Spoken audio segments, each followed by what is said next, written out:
Hello, ladies and gentlemen. It's your favorite paranormal investigator. My name's Tim Sudano. This is Paranormal Insight, and that's my phone going off. It doesn't seem to be too terribly important at the moment, but today we're supposed to have Joe Montaldo on the show. He took ill at the last second last week. I talked to him this morning. He said he'll be here, so he's running a little behind, I think, today. Let me tell him to jump in at the last possible, at the earliest opportunity.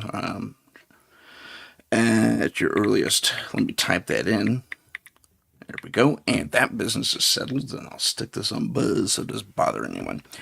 So welcome to the show, ladies and gentlemen. Today this is our part 3 into alien abductions and what it all means, and are we being played for fools, or are these people actually experiencing things? Let's do a very quick recap. For my personal self, I had a strange dream, and I'll recap it for you quite briefly. And let me share my little thing here. There I am. Okay, so, and again, I'm sorry I'm in slideshow mode, but it's the most efficient. Well, maybe I'll just try it. Nope, that didn't work for you guys. Anyway, so I had this dream a couple 3 weeks back, or maybe a month ago now, where I was in a desert town, and my team, Scary, was on a case where in this desert town, I'm not sure where it was, there was an ongoing UFO flap. Everyone there has seen saucers and the like, and among them, if I can click on this stupid thing, it's not going. Technology is fun. Okay, so let me go back into it. So, in the desert town, there it is again. Why isn't it going?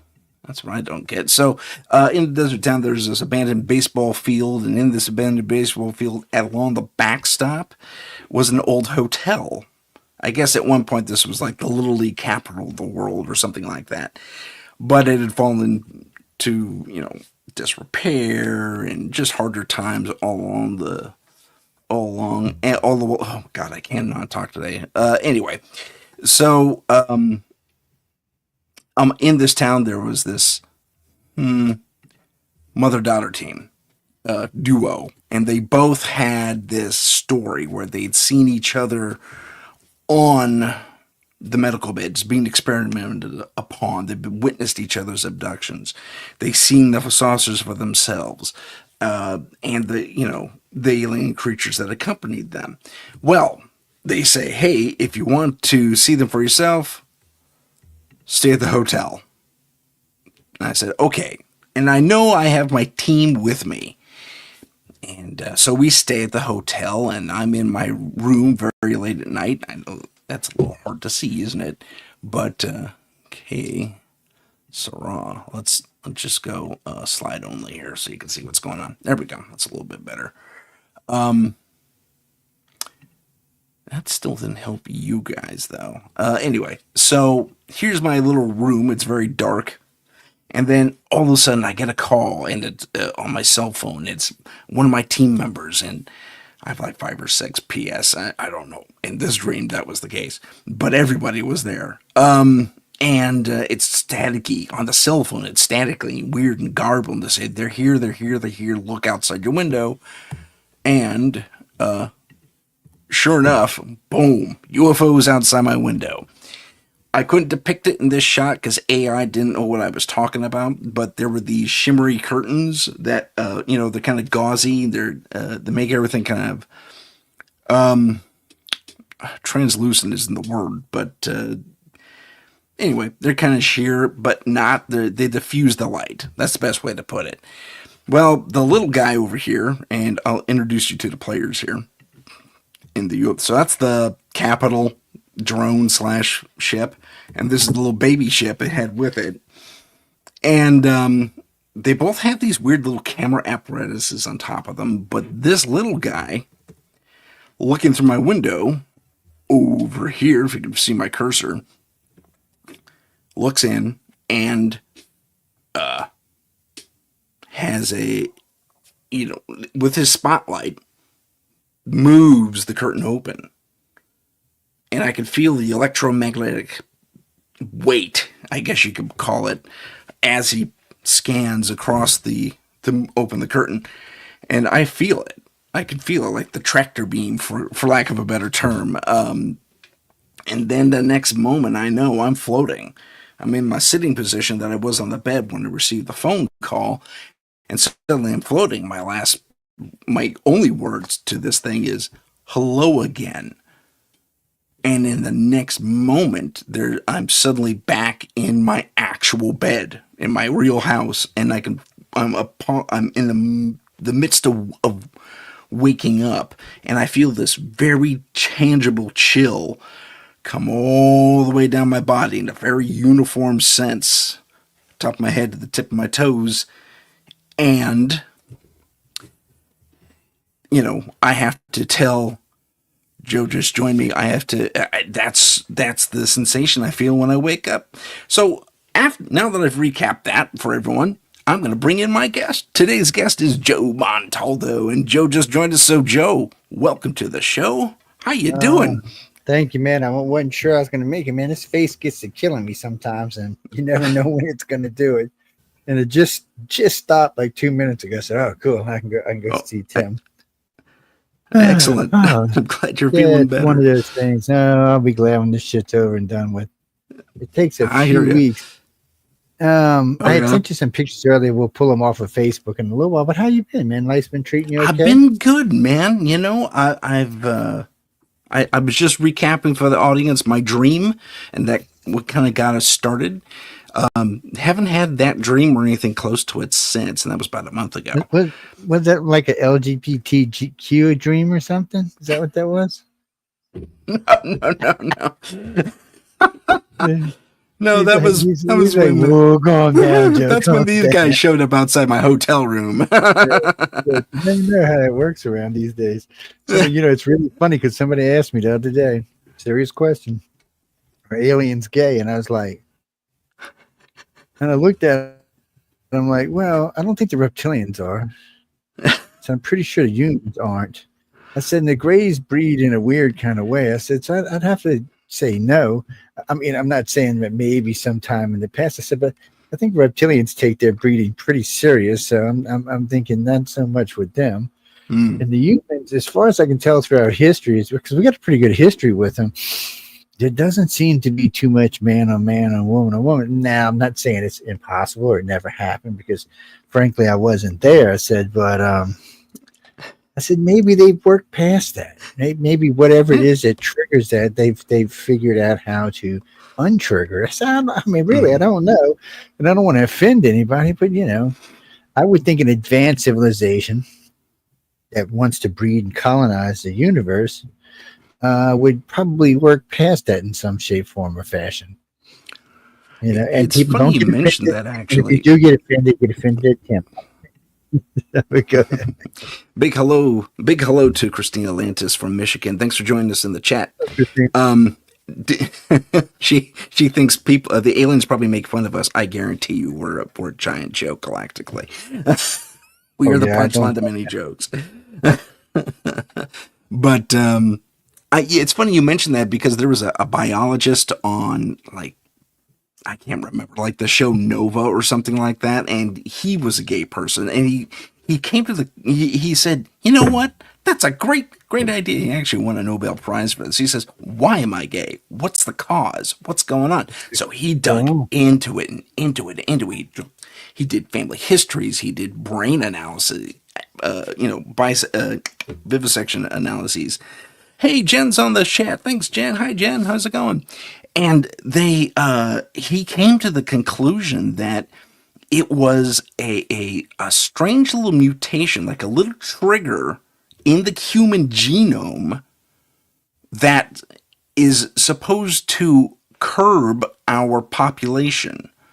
So it's a population control mechanism built into the human genome, according to his findings. I wouldn't doubt it. I mean, I've talked to several doctors and theologists about this. Actually, I've talked to theologists. Sorry, wrong term. But I've talked to quite a few scientists about this over the years, and on some of the other shows, like News on the Flip Side, where we can get away with chat like that and not get in trouble. I've actually talked to them. Whoops, sorry, I didn't mean to send that to somebody. I've actually talked to them about in great detail, and most of them tell me the same thing, that it is some type of mutation in us, but the mutation isn't what causes it. You still have to make the choice. So even though that you're predestined, so even though it's in your genes and it is something that you may or may not follow, you still have to make the choice. It still has to be some reason, something that triggered the choice.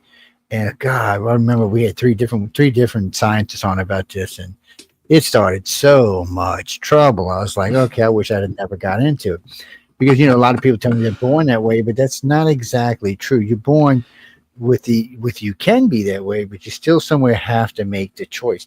And really and truly, you don't really even know until puberty. When people tell me, oh, they know it. No, you don't know it 5 years old. And just so you know, people, I used to play with my sister's Barbie dolls. I used to bake on her Easy Bake Oven, which, by the way, I miss baking on her Easy Bake Oven. But you know what?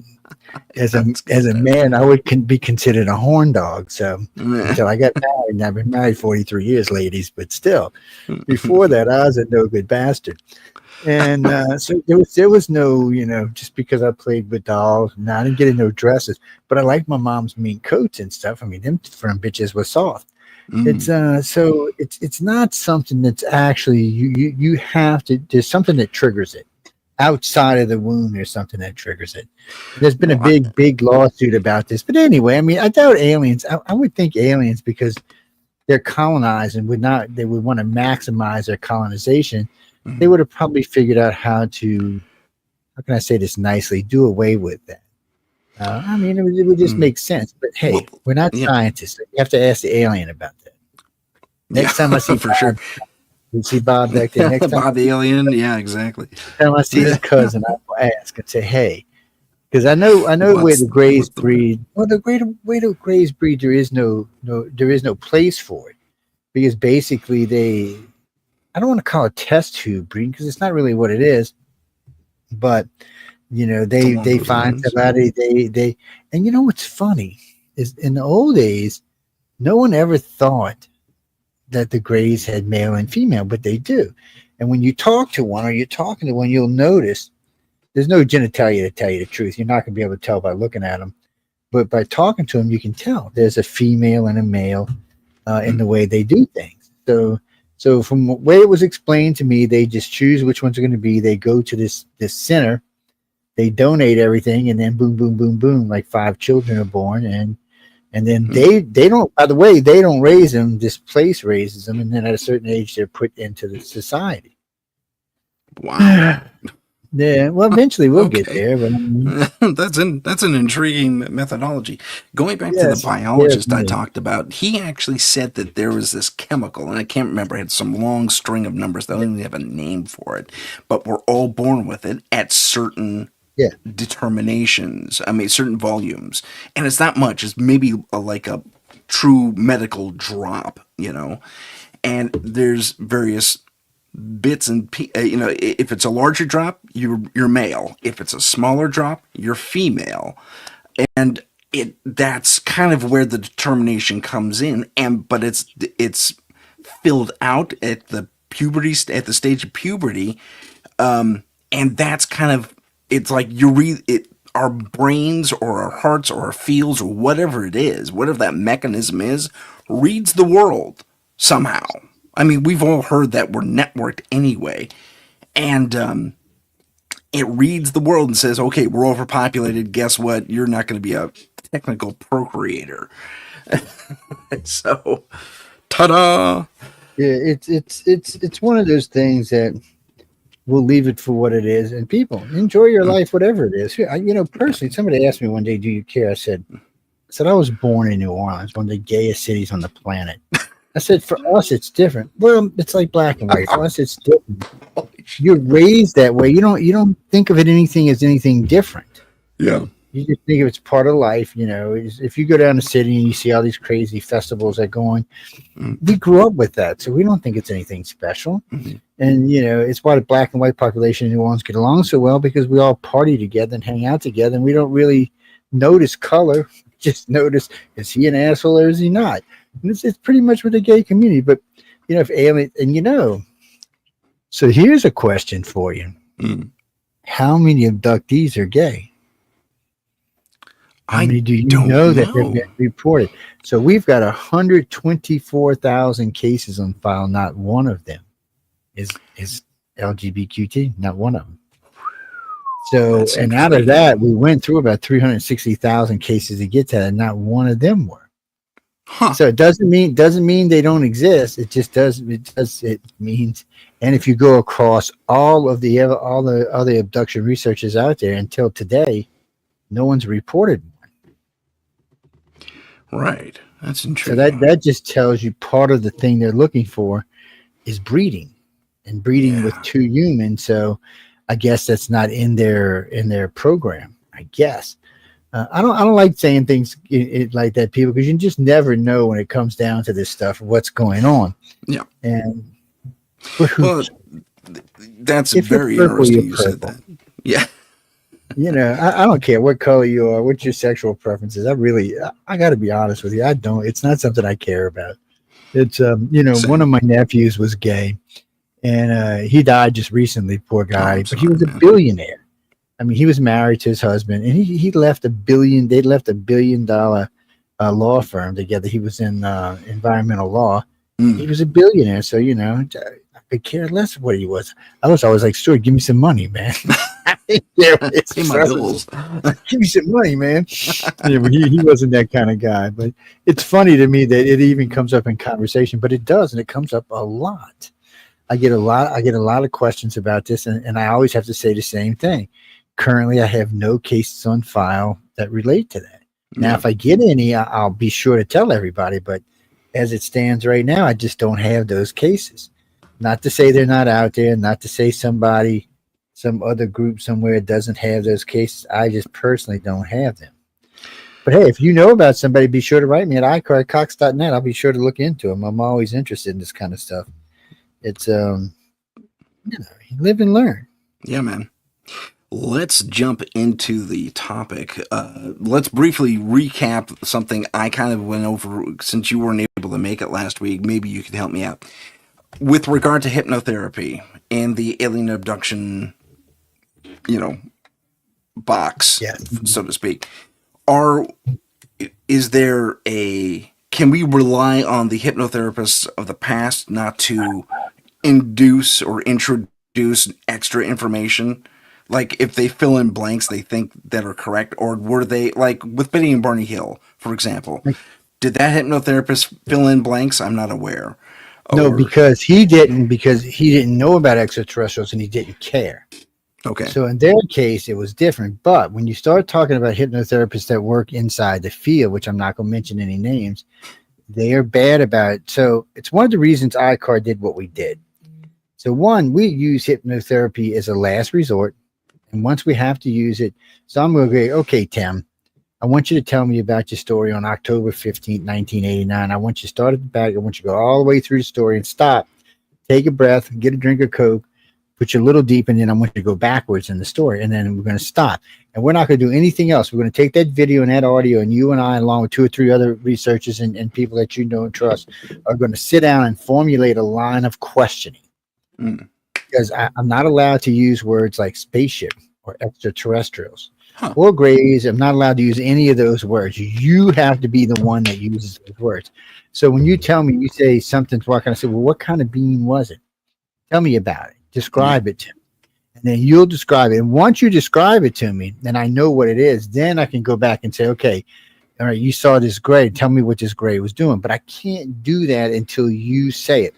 And we're really, really, really strict on this because unfortunately, I've found a lot of the hypnotherapists inside the field are guilty of, oh, well, that was a gray, or that was, oh, okay, that was my you know, question. yeah.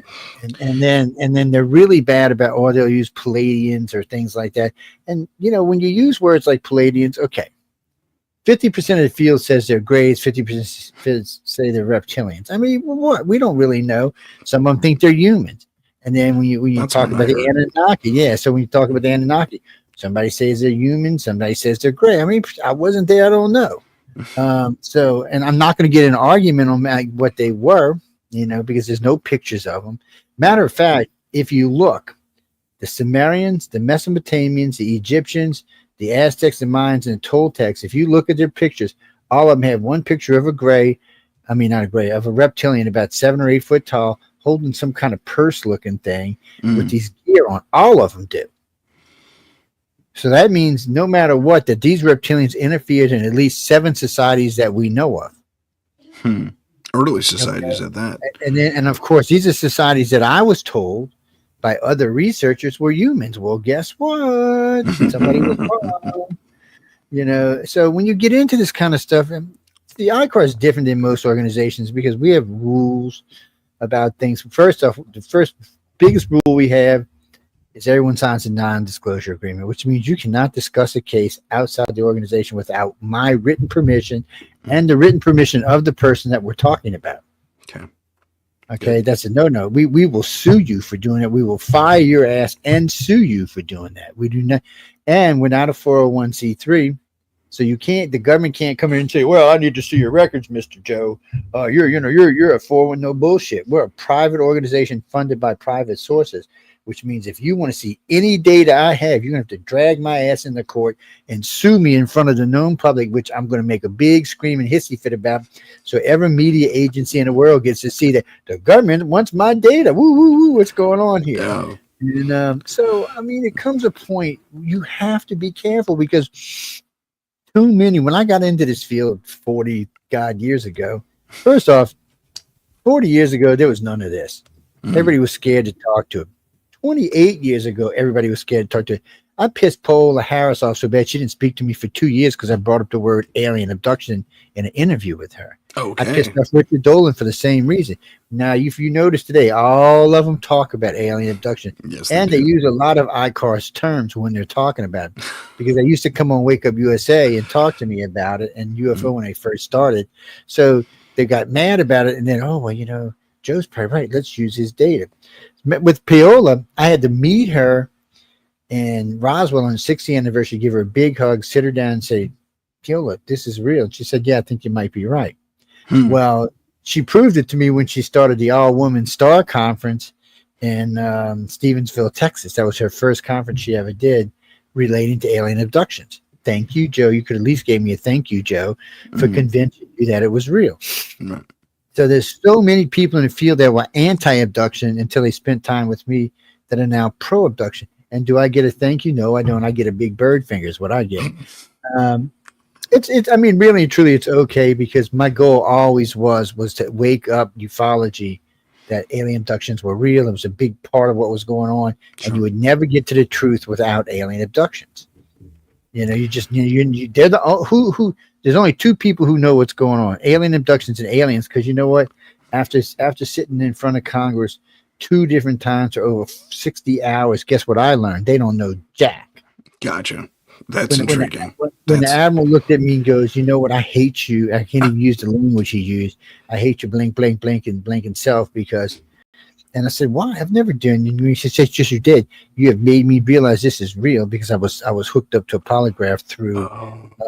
I had them bring in the FBI polygraphers from Quantico, and so they did that. And so every time I said something, they were like, they would look over the polygraph and they thought, So this guy's like, I never thought this was real ever. I always thought this was bullshit. The whole Pentagon group that they brought, which was about 35 people the first time, there was more than that the second time, said they never, ever, ever, ever thought this was real, which tells me our government ain't even looked into this crap. No, not in Congress, not in the military. So all this stuff about they know, no bullshit, they don't know. I've always told people you're never going to get to the truth through the government because they don't know what the hell's going on because they never really believed. There may be some inside group somewhere, some men in black or somewhere, which aren't really actually military. They may know. But other than that, nobody knows. I mean, Congress looks at you like, what? The whole time, Nancy, the lady who's running, she's like, what? What? Yeah. What? And then she would stop and she would say, is he telling the truth? And like, oh yeah, he's telling the truth. And I would do shit like, well, I was sleeping with your mom, and immediately go, I was lying. And it was just ridiculous. The how few people inside our Congress and inside our military that knows about this. And when I say there's virtually none, there's none, because I was always said, oh, it's compartmentalized. That's why they don't know. Bullshit. That ain't even what it is. They don't know. Maybe some people out of Area 51 might know, but I don't even think they know. I think that's a bunch of bullshit out there too. I've gotten to the point now that before I went and did the classified testimony, I thought, okay, yeah, some people know. But so when I went, there was at least 2 admirals, at least 2 generals. There was a shitload of colonels and a shitload of aides there. And they the whole time, all of them were like, It's on the floor, huh? what am I supposed to think? I'm thinking, okay, I'm going to make some friends here. We're going to connect. We're going to do some research. And you floored them all. That's twice, incredible. But twice. Twice. So, and when I came back the second time, they had lists of questions like this. And you know how I am. I'm just bam, bam, bam, bam, Right. bam, and bam. And they're like, every time he would stop, is he telling the truth? Yeah, he's telling the truth. So then they just said, oh, maybe the guy from Quantico don't know what he's doing. Number 2 polygraph from Quantico, right? Yeah, he knows what he's doing. Yeah, so they brought in a voice stress analysis guy. So he's sitting there. So the 2 of them, one on each side, and I was saying something, and they're looking at him, they're both going. Yeah. Thumbs And up. wait, more than that, because I done scared the shit out of these 2 guys. And Right. they just, Damn. so they didn't have a problem with ET flying around the sky. What they had a problem with was what ET was doing with our citizens. It was just more than they could understand it. And when that admiral was cussing me, that's what he said. He said, now I have to stop and think that there's a threat out there to my family and my children, everybody I know, that I never even know it existed, which makes Iran and Russia look like child's play.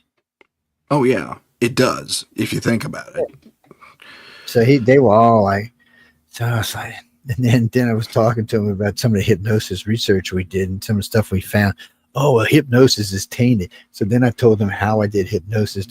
And again, they were like, it's like, nope, it wasn't like that. I said, we do. I said, we do. I said, we do it in a way. And that stopped. We stopped when we went to lunch. We were talking at lunch. The guy's like, he said, you are very professional in the way you do this. I said, well, it's useless if I'm not. I said, we're not MUFON. We're not out there guessing about shit. We're not morons. I said, we're not chasing lights in the sky. It's a waste of freaking time. I said, you would chase lights. I said, that's your job. You go chasing things around the sky. Let the pilots go shoot one down and see what happens. He said, what do you mean see what happens? I said, shoot one down and see what happens.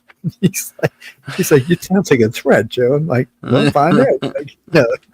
He's like, no, we're never shooting anything down. Matter of fact, I think they put out a thing saying you cannot shoot them down. Yeah, there is a standing order. I heard about that. Yeah. It's kind of interesting. Big shout out to the chat room once again. Heidi's joined us. Thanks for joining us, Heidi Call. And we have a couple of questions that came in. Hey, JB. Yeah, JB's here. Jen's here. What do we think are in the purses that are in the sculptures? And are we talking about a tech or a spacesuit, which is kind of nebulous? I don't know what she was referring to there.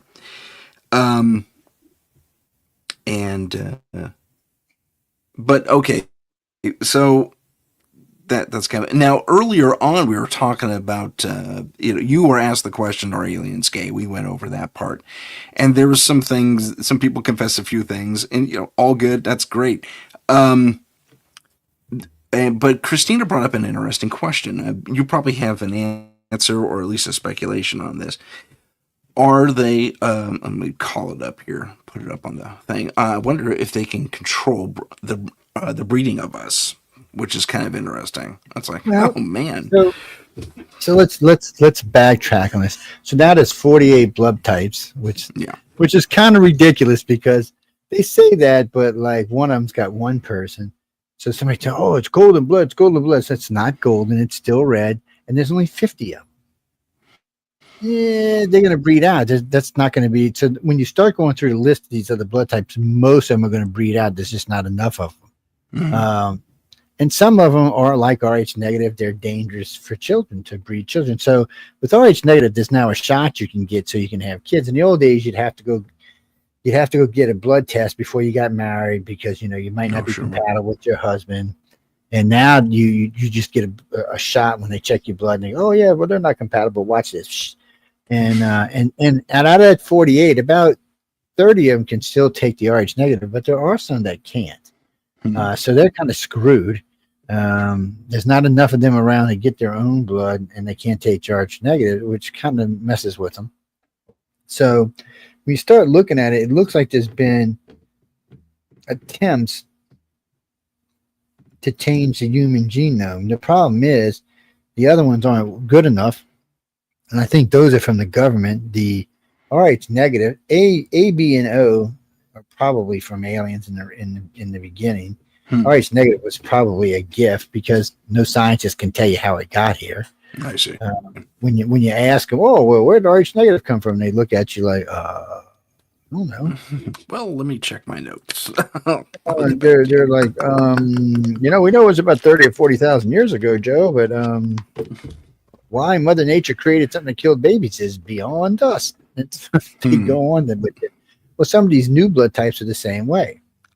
They can't really just go get married to people with ABOs and positive or negative because they're not compatible. Yeah. Babies aren't going to live. So people are like, well, where'd that come from? Those are mutations, just like Rh negative are mutations. Now, the difference is whether they're a mutation through natural selection, which is what Rh negative is supposed to be, or whether they're a mutation created by someone on this planet. Well, they're pretty sure about 20 of them, or at least 15 of them, were creations of us. We created them. Through certain types of mutation selection, we created those blood types. Okay. Being that we were looking for something that would be a stronger, hardier, healthier blood type. Well, guess what? They're not, but still, it's cool. It was cool. But it gets confusing when you start talking about 48 blood types. So now out of that 48, the ABO selection, or about 92% or 94%, I'd have to look it up. So that tells you only like 4 or 6% of the new bloods are even available. And like I said earlier, most of them are going to breed themselves out because there's just not enough of them around, and they're not compatible with ABO. Oh. They're not even compatible with some of the other, like the golden blood's not compatible with these. Looks like golden blood's only compatible with itself. No, and it's not gold. Before anybody asks me, it's not the color of gold. They called it because it was something new, and they were like, "Oh, look at the golden blood type." And then we got one we just found just recently that there's only one lady has it, and she's about to die, so that's going to be. And some of the other ones we found only have 10 or 12 or 15 or 100 or 500. Not enough to really do a selection since you can't backbreed with ABO, the dominant bloods on the planet. Gotcha. It's very interesting. But none of these people have any characteristics of anything. So the ones we've looked at, which is about 12 pairs, 14 pairs actually, are not showing any like advanced. See, at least with Rh negative, you found some advanced characteristics, especially in telepathic abilities. They seem to have strong telepathic abilities. These other ones don't really seem to have that. So what it looked like to me is what they were trying to do is maybe take the Rh negative and force it into a mutation that maybe would make the person more telepathic. Gotcha. But it doesn't seem to work. So we'll just have to wait and see where they go. I mean, they're too new to really understand what's going on with them. I mean, we pay attention to them because it is something we're interested in. We always run the blood type studies. And I got a appointment with a genealogist not genealogist, I forgot what you call them. The guys who do the blood work. Hematologist? Yeah, no, is it a hematologist? It might be a hematologist. But the guys, we had 3 of them that worked with ICAR. This was so funny, by the way. I call these 3 guys. I mean, yeah, that's what they are, hematologists. I call them up and ask them, well, we're working on these different blood types. And the guy's like, why? And who are you? I said, I'm just nobody. I said, I'm just working with this research group called ICAR. And he said something. He said, they got nothing to do with aliens. I said, no, ain't got nothing to do with aliens. That's all. So when we're into this about 2 years in, he said, I noticed this has something to do with aliens. I said, no. I said, yes and no. I said, we're not going to put your data out there or your maps or anything. Not until you give me permission anyway. He said, Right. well, why did you do this? I said, well, I was trying to find out, maybe these crazy people, there's something in common. Maybe it's a certain type of blood. Maybe it makes them crazy and they think they have aliens. The guy starts laughing his ass off. And I said, well, it's funny that almost 65% of everybody who said they have abductions are O negative, and they seem to have telepathic abilities. And he just looked at me like, well, what the f is that? I was like, my question, I said, you're the hematologist. I'm just a lonely non-researcher guy. Yeah. And they got really interested in it. And then when I asked them, why is South America and Central America all O? I mean, it's officially 99% O. I didn't know that. He's like, why is that? I'm like, why is it? He said, well, whoever came over originally was, I said, I understand that. I said, but didn't the Spanish come over and, hump everybody in South America? I said, were they all O too? And he said, that's a damn good question. He said, I don't have an answer for you. And they got into it and they studied it. And then their maps, by the way, ladies and gentlemen, if you go to ICR.com, ICAR1.com, the maps are still available to look at. And you can look for yourself the different parts of the world, different points of blood types. Now, they need to be upgraded, but still, South America is really pretty much all O. Nobody got an answer for it. Interesting. So, I guess they came down. They didn't stop in North America. They just came down and bred themselves in Central America all the way down to South America. And these people who came over were all, which is, if this was a family group, say a 400 or 500, a camp group of 400 or 500, maybe they did. But that's an awful small selection to have a healthy group. Yeah. And let's not forget the Toltecs were a very advanced society. So were the Mayans, Aztecs, and Incans. I said, so it's kind of interesting to look at it. Doesn't prove anything, by the way, ladies and gentlemen. It's an oddball thing that no one seems to have an answer for, just like Rh negative. No one has an answer for. No one has an answer for the golden blood or the red blood or any of the other bloods out there. No one can seem. We're stupid, is what I'm trying to say. Okay. It's really, we are. I mean, come on. These are people. I mean, don't get me wrong. I have a bachelor in science, but some bitch got like 8, 9 PhDs in blood and hematology, and they're stupid. I don't know what to think about it. It makes me. And these days, when I got this stupid trigeminoalgia, it makes me even crazier. I'm like, you people got to get a grip. And anytime I talk to one, like matter of fact, when I was getting my MRI done on my back for my for this thing I got going on, I'm talking to this doctor about blood. He said, God damn, you know a lot about blood research. He said, I think you know more than I do. And I was like, well, that's not good. You're the damn doctor. You're the one with the PhD, man, or the MD. Yeah, 2 PhD MD. And I'm like, well, doc, he's like, so he brings over this other doctor. We start talking, the three of us, while I'm waiting on my MRI results. And he's like, and then the head of the MRI people come over and she's sitting there talking. She said, I don't know. Do you know all of this? She said, no ordinary person knows this. And we got this big conversation. And then I tell them, well, South America's all O, and so is Central America. So they get on the end like, and they look it up and sure enough it is. And they're like, I didn't know that. I said, well, you're the fucking doctor, not me. And I'm like, she said, you got the wrong calling. You should have been an MD. I said, oh, no, I couldn't deal with sick people. It was funny and kind of scary at the same time because they were asking me questions about it. And I'm thinking, between the 5 of them, there's like 10 PhDs and 3 MDs. And I'm thinking, and 2 of these, one of these doctors has got like 4 PhDs in neuroscience. Okay. And I said, wait, doc, you're the one working on my brain now. Let's get this shit straight.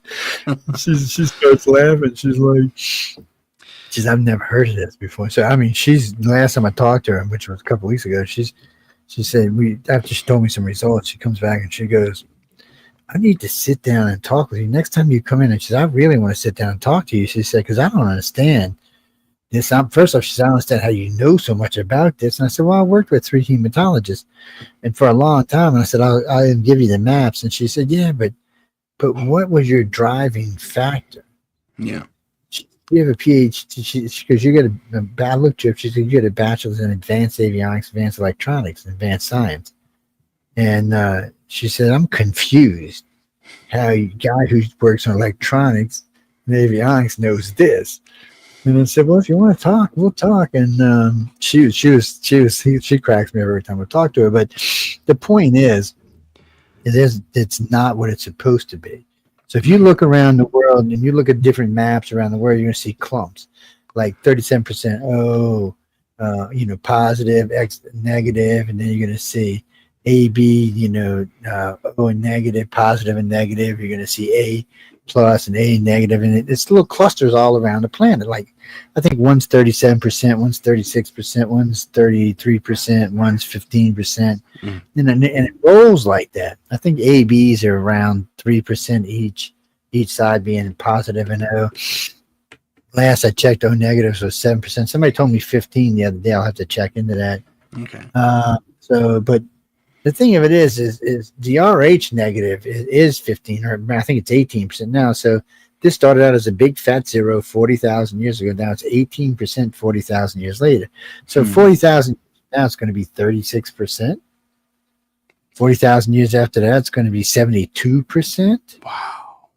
So what the hell's going on here? So something triggered this. For what reason? To make us smarter, brighter, faster? So, RH negative triggers a lot of things like green and blue eyes. So when you pay attention, when you look at your politicians, more than half of them have green and blue eyes. Most half your movie stars and musicians have green or blue eyes. Yeah. And brown is dominant at something like 80%. It's So why? And remember, 2 million years ago, brown was 100%. That's true. So what's going on here? Same thing with your blood type. So something triggered this. There's a reason why it's going on. Yeah. Maybe it's because Elon's moving us to Mars. We need these extra things. I mean, really, I have no idea. Maybe the aliens think RH negative tastes better. Really, when it comes down to the truth. I don't want to be steak dinner for some aliens. So, when it comes down to it, it's hard to understand exactly what it is, what the combination is, why it's going the way it is. And somebody asked me the other day, are RH negative people smarter than RH plus? I don't really think so, even though they more are serving as politicians, which kind of makes me think, look, you stupid RH negative people, get out of politics. But they do. And they're in music and industry, so but I don't think they're any smarter. I mean, I couldn't tell you how many were doctors, how many were lawyers, and things like that, and how many were specialists. I'd have to go back and look. I know I got a lot of friends that are RH positive. They seem pretty smart to me. So what it is, there's a reason why this baby killer became as positive, popular. Remember, ladies and gentlemen, RH negative kills babies. So I can't remember if it's the dad positive and mom negative, or the dad negative and mom positive. I don't remember which one it is, but one of those combinations kills babies. So you have to wonder how it's at 18%. Now we can understand for the last 10 years or 20 years because there's a shot, but before that, for the 40,000 years before that, where somehow it managed to get to 15%, there were no shots. So the amount of dying babies had to be enormous. So why? What triggered this? What created this? Yeah. Was it extraterrestrial? Was it? If it was Mother Nature, she made it so y'all get off her planet. And she's like, go back to Mars where you dumbasses come from. And I was talking to it's funny. I was talking to the doctor, and I was talking to. I said, "What is your biological?" I said, "What is your biological clock set to?" And she's like, "What do you mean?" I said, "What is it?" She said, "Well," she said, "It's whatever the planet is." I said, "No. Look it up and tell me what it is." And she comes back. She says it's 24 and a quarter hours. I said, "Okay." I said, "Well, what is Earth?" She says, "What do you mean? What is Earth?" I said, "Earth is set at 23 and a quarter." I said, "We got an issue here, right?" She's like, "Well, what do you mean?" I said, "Your biological clock is 1 minute faster than theirs is." Yeah. And then I said, "The only planet in our solar system that's 24 and a quarter hour days is Mars. Yep. I said, matter of fact, look up the optimal body temperature for a human. She told me what it was. I said, well, see what Mars was 55 million years ago. She looked up. She said, well, that's what it was. I said, well, see what Earth is. I said, it's not the same temperature. She's like, Yeah. well, what the hell are you telling me? I said, I'm telling you, our DNA originally came from Mars. Yeah. I said, what we are today, I can't that. tell you. I said, we're growing and mutating. I said, but it looks like our original DNA came from Mars. And guess Elon wants to go back to Mars. I said, maybe we'll have an easier time there. I said, look, I don't know, people. Something happened 55 million years ago, triggered something.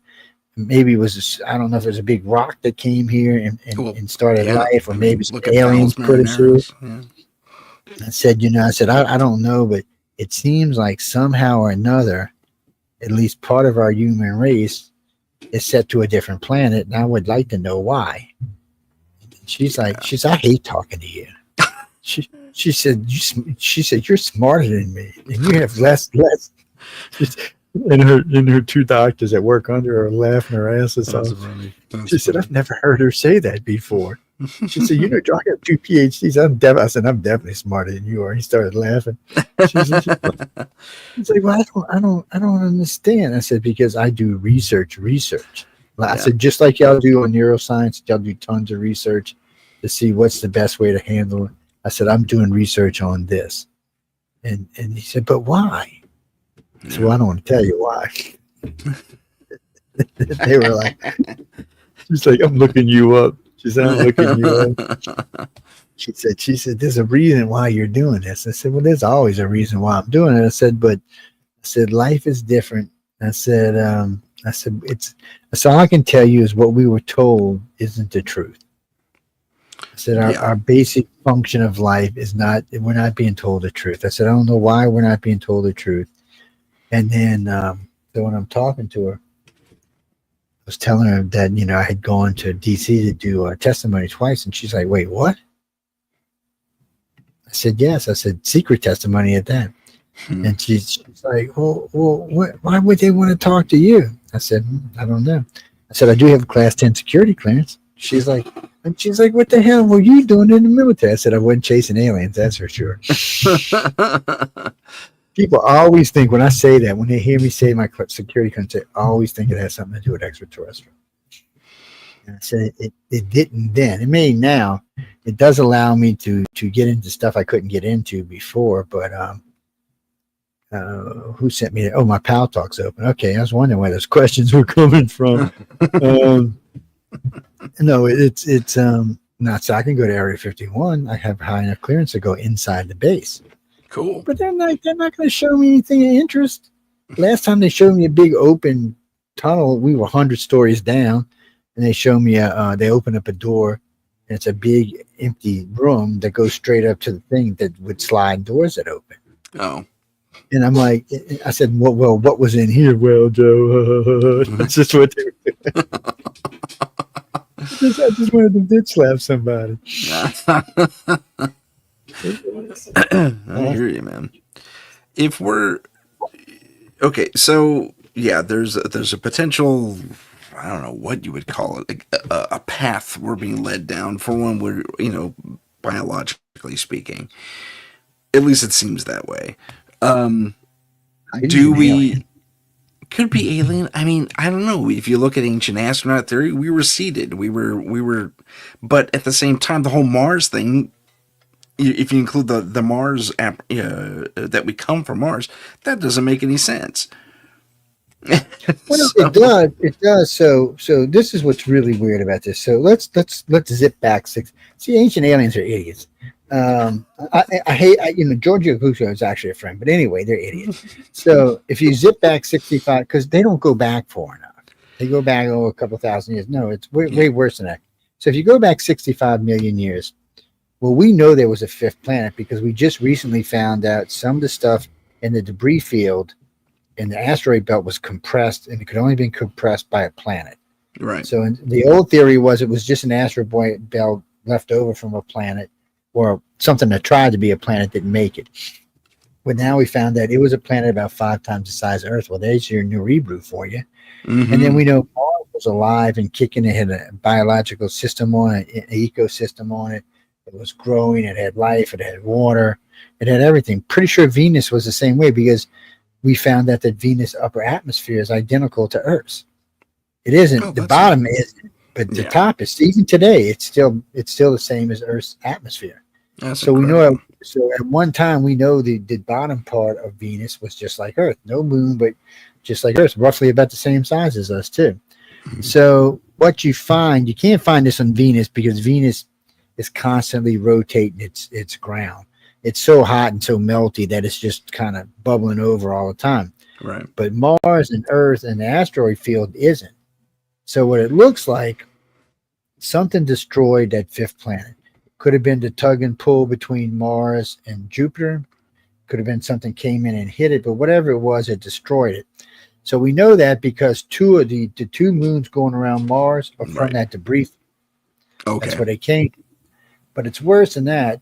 If you look at Mars, you can see a giant crater on one side and Olympus Mons on the other side. So something hit it, and it turned into a giant volcano on the other side. Plus, there's the Marinara crater, which no one can explain how it's so huge. No one can explain how it got there. Well, if you look at it from above too, it looks like a scrape, like an oblique strike. It does. It looks like something came over and just ripped it out. Yep. And then there's us with several large asteroid fields, and we know around 55 to 65 million because one of them wiped us out. So what it looks like is something destroyed the fifth planet, destroyed Mars, destroyed us, and destroyed Venus all at the same time. We all died around the same time. But we were the only planet that recovered. The rest of them didn't recover. So there was only one place to go. We don't know who lived on Venus. We don't know who lived on Mars. And the other planet doesn't matter because they're gone. But it's a good possibility when you talk about grays, reptilians, and humans, they came from those three planets. When you look at a reptilian, they're not designed for a low gravity environment. Look at them. I mean, their arms are this big around. Their thighs are like this. That's not low gravity. That's 2, 3, 5 G. World, yeah. When you look at the grays are designed for a low gravity environment. Yeah. A low light and low gravity environment. Big patch things on their eyes so they can see better. Yeah. There's no bones, just cartilage, so they can move around, pull themselves up, and jump up in the air. And the humanoids are designed for probably a little bit heavier G than here, which would have been Venus. So as far as we know, all three of the races that visit here came from this solar system. We can't prove it, but it's a good possibility that's where they came from. We always talk about, they came from way out in deep space. Well, they might live in deep space now because they didn't have a choice. But it's a good possibility they came here. And with Earth being the only planet left, somebody decided to colonize it, which wouldn't have made sense. It was back in the era of the dinosaurs. The reptilians probably were here. The grays were probably here.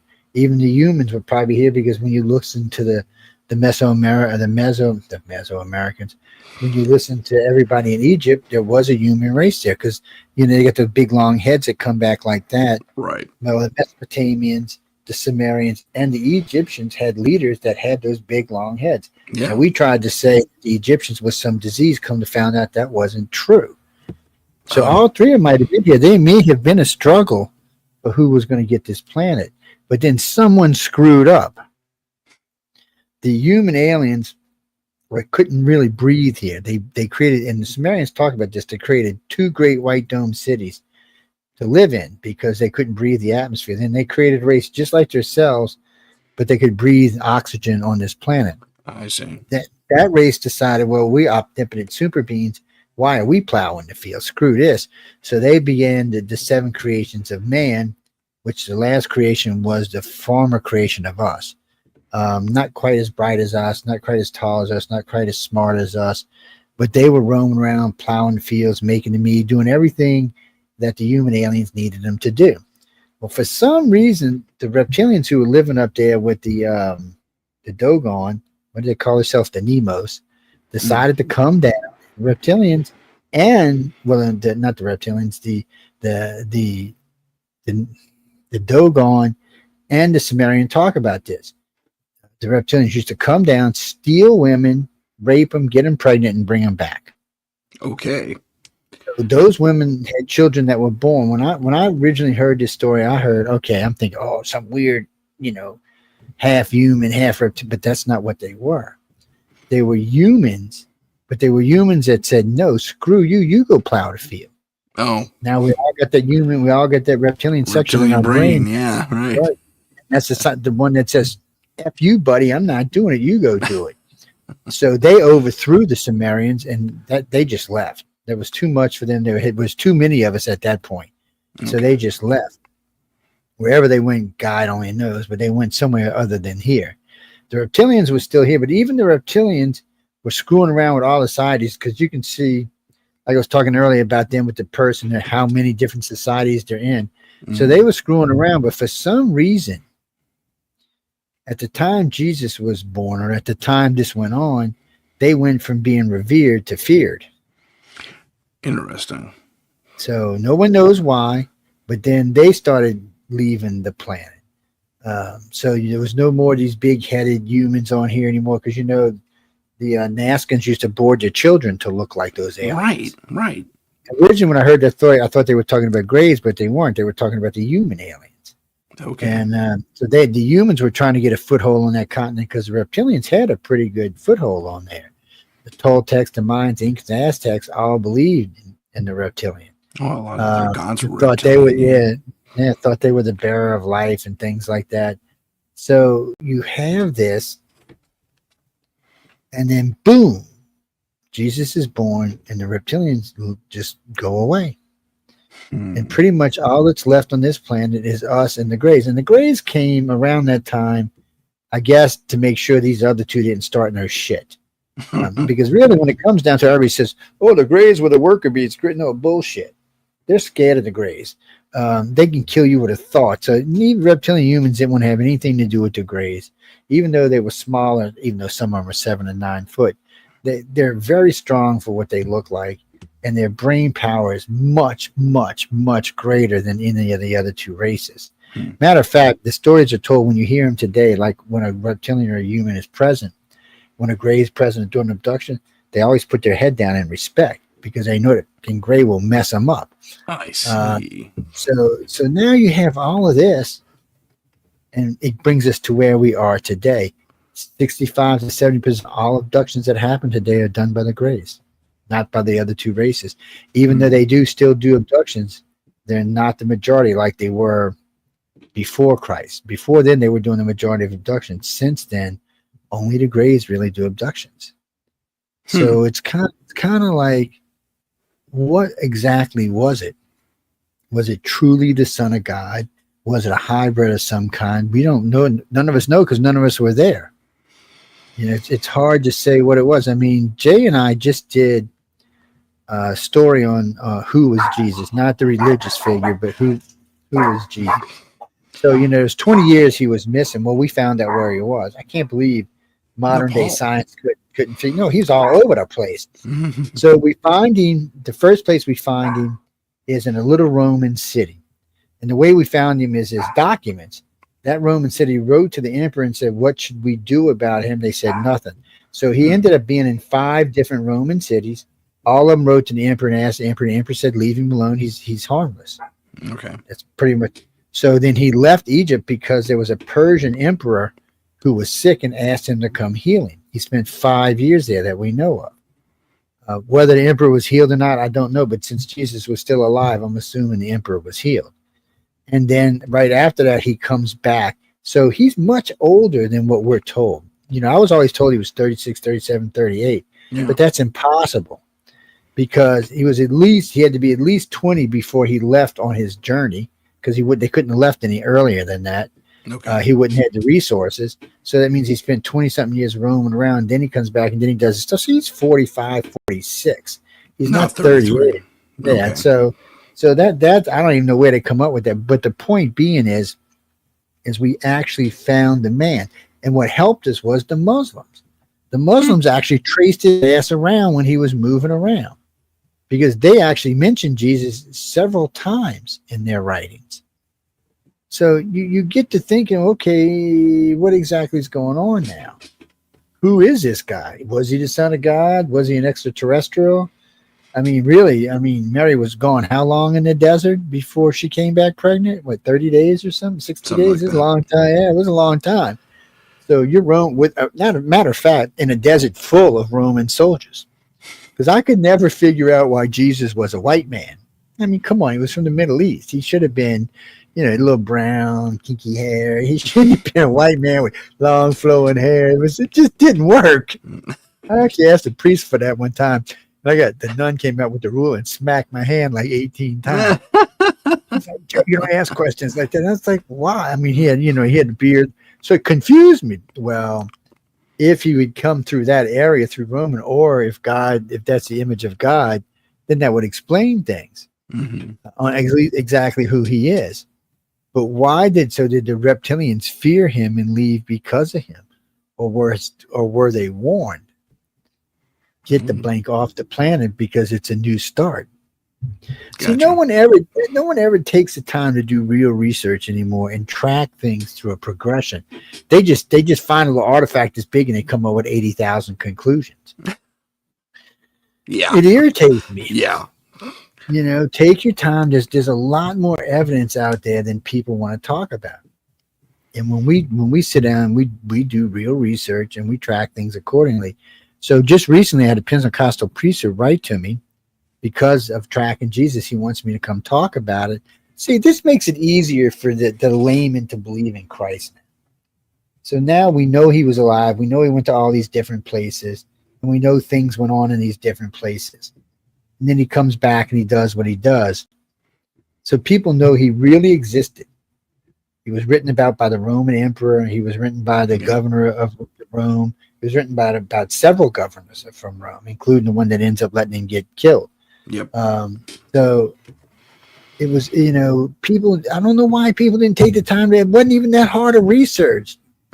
I mean, it really, I thought this was going to be, oh God, we're going to be pulling our hair out, which I ain't got that much left of, forever. And it didn't turn out to be that. It turned out to be a quite easy research group. And even Jay was stunned. He's like, God, this was too easy.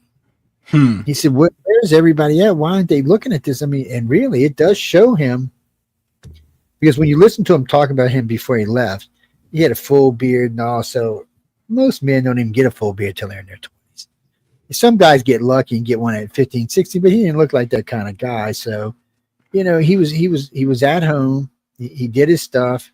Besides that, you had responsibilities in the Israeli families until X time years. So most Israelis don't leave to go on their quest until they're 20, 25 years old. Okay. And what he was an Israeli. So it made sense. And then, like people say when he came back, well, yes, he was married because you can't be a preacher for the Israelis without having a wife. Interesting. You have to have one. So, Mary Magdalene was probably his wife. They don't want to talk about any of that. There was probably children. Now, were the children gifted? I don't know. Probably not. That's where the RH negative came from. It might have. We just don't. And what was Jesus an RH negative? What color was his eyes? Yeah. We don't know any of this. Unfortunately, these are things that we can guess about. And then, unfortunately, the only thing you can find in Aramaic written at the time of Christ is the St. Thomas Epistle. And it pretty much just says, split a rock, there I am, split a log, there I am. It was anti-religion. So if that was written by Jesus, that was saying, don't worship me like that. That's not how I want to be worshipped. I don't want to be worshipped in a big church. And remember, he ran off to money lenders and shit like that. So sure. It sounds like what we get today is completely contrary to what was going on at the time. And when you hear other Romans talk about him, he didn't sound like this crazy guy. He sounded like he was it did sound like he had gifts, but it didn't sound like he was trying to push them on anybody. He was just going through and talking to people and helping people learn that, if you're going to worship, this is how you need to worship. And but none of that translated into what we got in the Bibles. What we got in the Bibles is completely contrary to that. Yeah. And I mean, you can go back and find some of the codexes that are 300 years after his death, and they are much, much different than what we get in the Bible today. And don't forget, ladies and gentlemen, there are at least, I think, 20 or 40 appendix to the Bible that never made it into the Bible, Yeah. including the one of Mary Magdalene.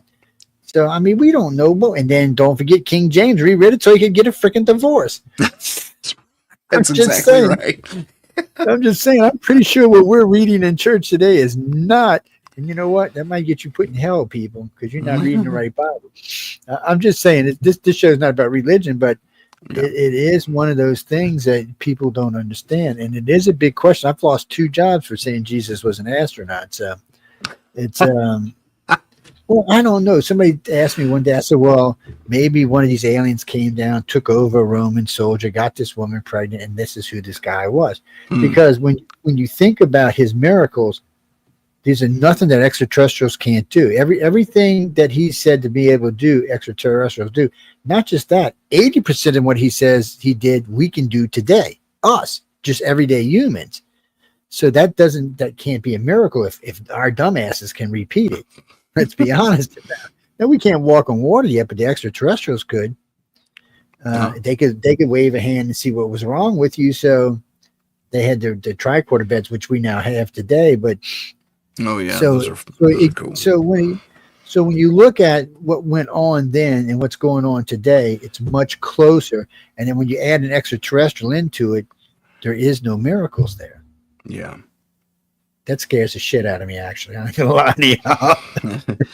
Yeah, it's something to consider and really ponder, that's for sure. Yeah, that's why the ancient alien people hate me, because I blow all their theories out of the water. It's I got into it with Giorgio and a couple of other ones. We had at a conference somewhere, and you could see them. They were all just, when we were done, they were like, oh my God, I hate you. I said, what's the matter? I said, because I kicked all your asses. I said, God. I said, do some research. Don't hand me some little golden plane. What the hell? Yes, extraterrestrials on a planet. That's what we all know that. Come on. How did that plane get there? Who put that plane? Who did that belong to? You know, I mean, I like Giorgio too. I mean, you know, I've had him on the show a few times. I've talked to him a few times. I met him at the End of the World conference in 2025. He had New Orleans. We had a lot of fun down there. I can't tell you what went on because he'd get fired, but really, he'd get fired. But still, you know, and unfortunately for him, I think he gets stuck in some stuff. And I think some of his stuff is scripted. It's he told me some of his stuff was scripted. So, but you know, and like I said, I like the guy. Some of them other ancient alien theorists, they need to get fired. I mean, the Sumerian thing, you know, with the reptilian thing is an easy thing. That's a story written by the Sumerians and the Nemos. So you have 2 different groups riding around this around the same time. The Nemos talk about the reptilians used to come in and land in water. The Nemos actually, the Dogon actually knew all 3 of the Sirius stars, A, B, and C. They knew the density of A. Their calendar was based on the rotation of B around A, which is 55.5 years. And scientists didn't find it until 200 or 300 years after the fact. So, I mean, and not just that, they knew the circulation of the body, how it rode. They even did skull surgery. And people lived because you could tell it healed. Yeah. So, I mean, this is some African tribe living at the top of a mountain somewhere, don't know jack. No. So that tells you that the connection to the Nemos, which were the reptilians, was legit. And we know that the humans were down there with the Sumerians because the Sumerians write about it quite a lot. So, I mean, I don't understand why the ancient alien theorists have such a hard time with this.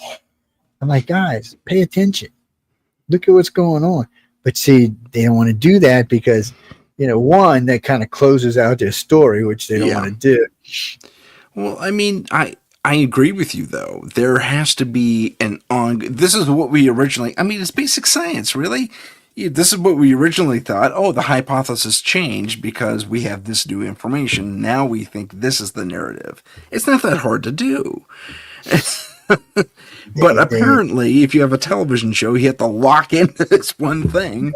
You have to follow the BS and I've been on the show once or twice, but I'm not the bigger fan on it, and I've been on a couple of the other TV shows too. So I've been on Ancient Aliens I think 4 times. Well, I was officially on it twice, and then they put me on twice doing other stuff.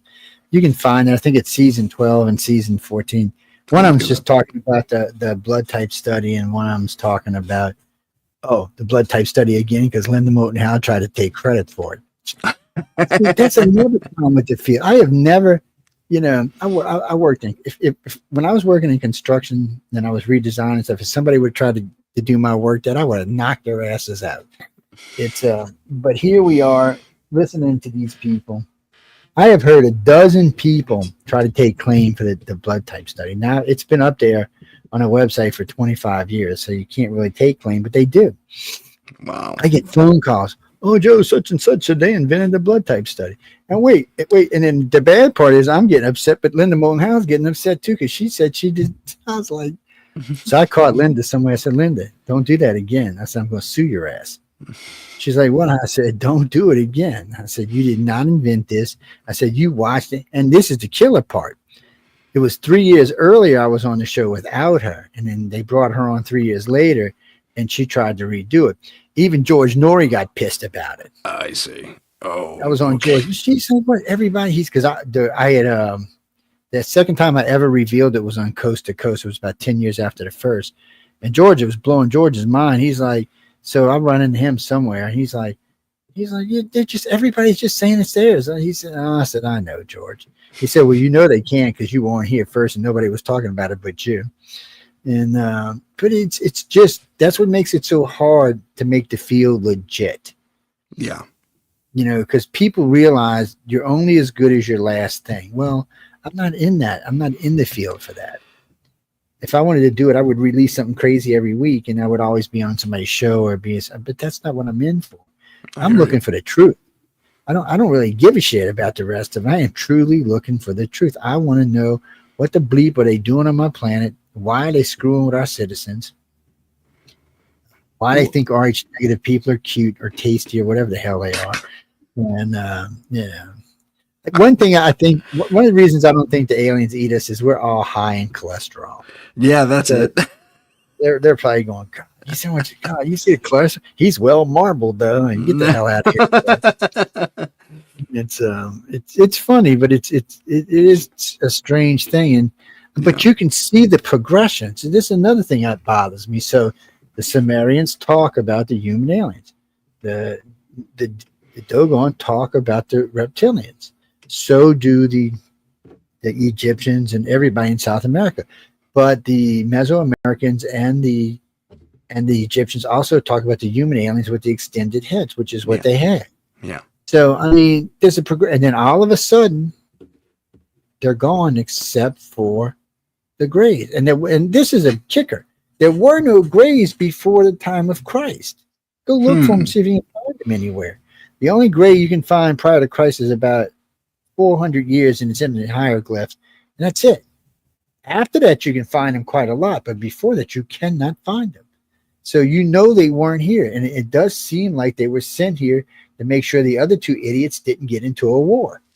I'm pretty sure that's what they were sent here for. They basically came here and told the reptilians and humans, look, I will milk you. Don't act like an ass here, okay? Yeah. And the Greys are much more advanced. I mean, their ships are biological. They grow their ships. That grows their own food that the aliens can eat and their ships can eat. I mean, they're way more advanced. Their brain power is probably on a level of 100 times what they have. And the reason you know this is because they've kind of disappeared and the Greys just kind of spread out. Gotcha. Yeah. Philip, what do you mean the Greys were the son of Christ? No, I don't. Okay, I'm going to leave that alone. I don't think that's true. But no, I think the Greys were just sent here by the council and say, hey, look, a long time ago, this galaxy was a warring galaxy. And then somehow or another it stopped. Maybe it was when the Sagittarius. So most people don't realize this, but our galaxy's eaten 5 other galaxies. Currently, the biggest one is the Sagittarius galaxy. Yeah, that's where our planetary system is. Yeah. Yeah. So a lot of people think that when the Sagittarius galaxy got sucked in, one of the solar systems that were deposited was ours. There's a big argument among science today whether we're natural to the Milky Way or we were brought in. And a lot of people think we're brought in because, number one, we're not on any of the spiral arms of the galaxy. We're off of it, like we were pushed away. And there's a bunch of red dwarfs around us that come from the Sagittarius galaxy. So they're thinking that's where we find. And that would be an excuse for aliens to come visit a planet that's not from their galaxy. That would just, it would be a good reason to come. So there's lots of reasons for them to be here, but you'd have to know. I mean, we're far enough off of the spiral arm that you'd had to look for us to find us. It's not like you would just see us. We're kind of high on the disc, too, on the main disc. Yeah, we're kind of, so like this is the main disc. We're like out and up. Well, it depends where you're up. Now, if the other one, you're out and down, but it just depends where you are. But right. But according to our Earth's North Pole, we're out and up. Yeah. So if that's the orientation. Yeah. So the point being is you would have had to be an extraterrestrial looking for something off the spiral arm because everything else is on this. There's 3 spiral arms in our galaxy. Now, there was 2. They added 1. And that's where all the stars and planets are. Yeah. That's where they are. And so instead of like for us thousands and thousands of light years to get something, these damn things, some of them are 2 or 3 light years apart. So races there would know each other quite well. Right.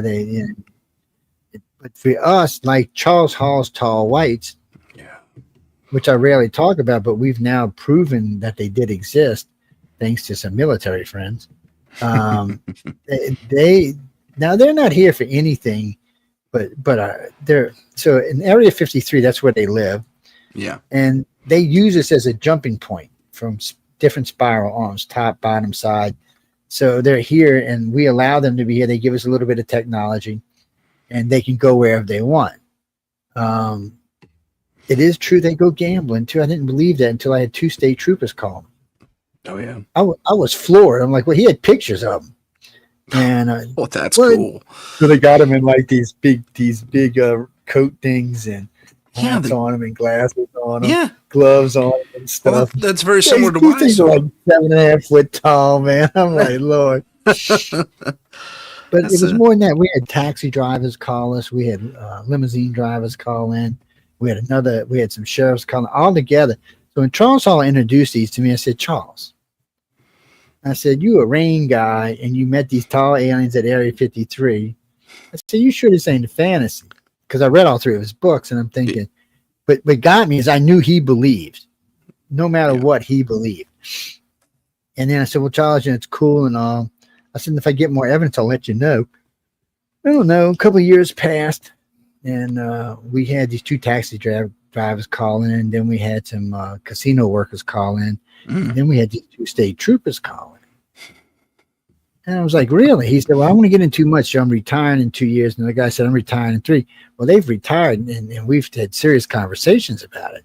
Okay. And he said, there's no doubt they were extraterrestrials. He said, one of them pulled his glove off and it was like this weird, it looked like a hand that had been soaking in water for 6 months or something.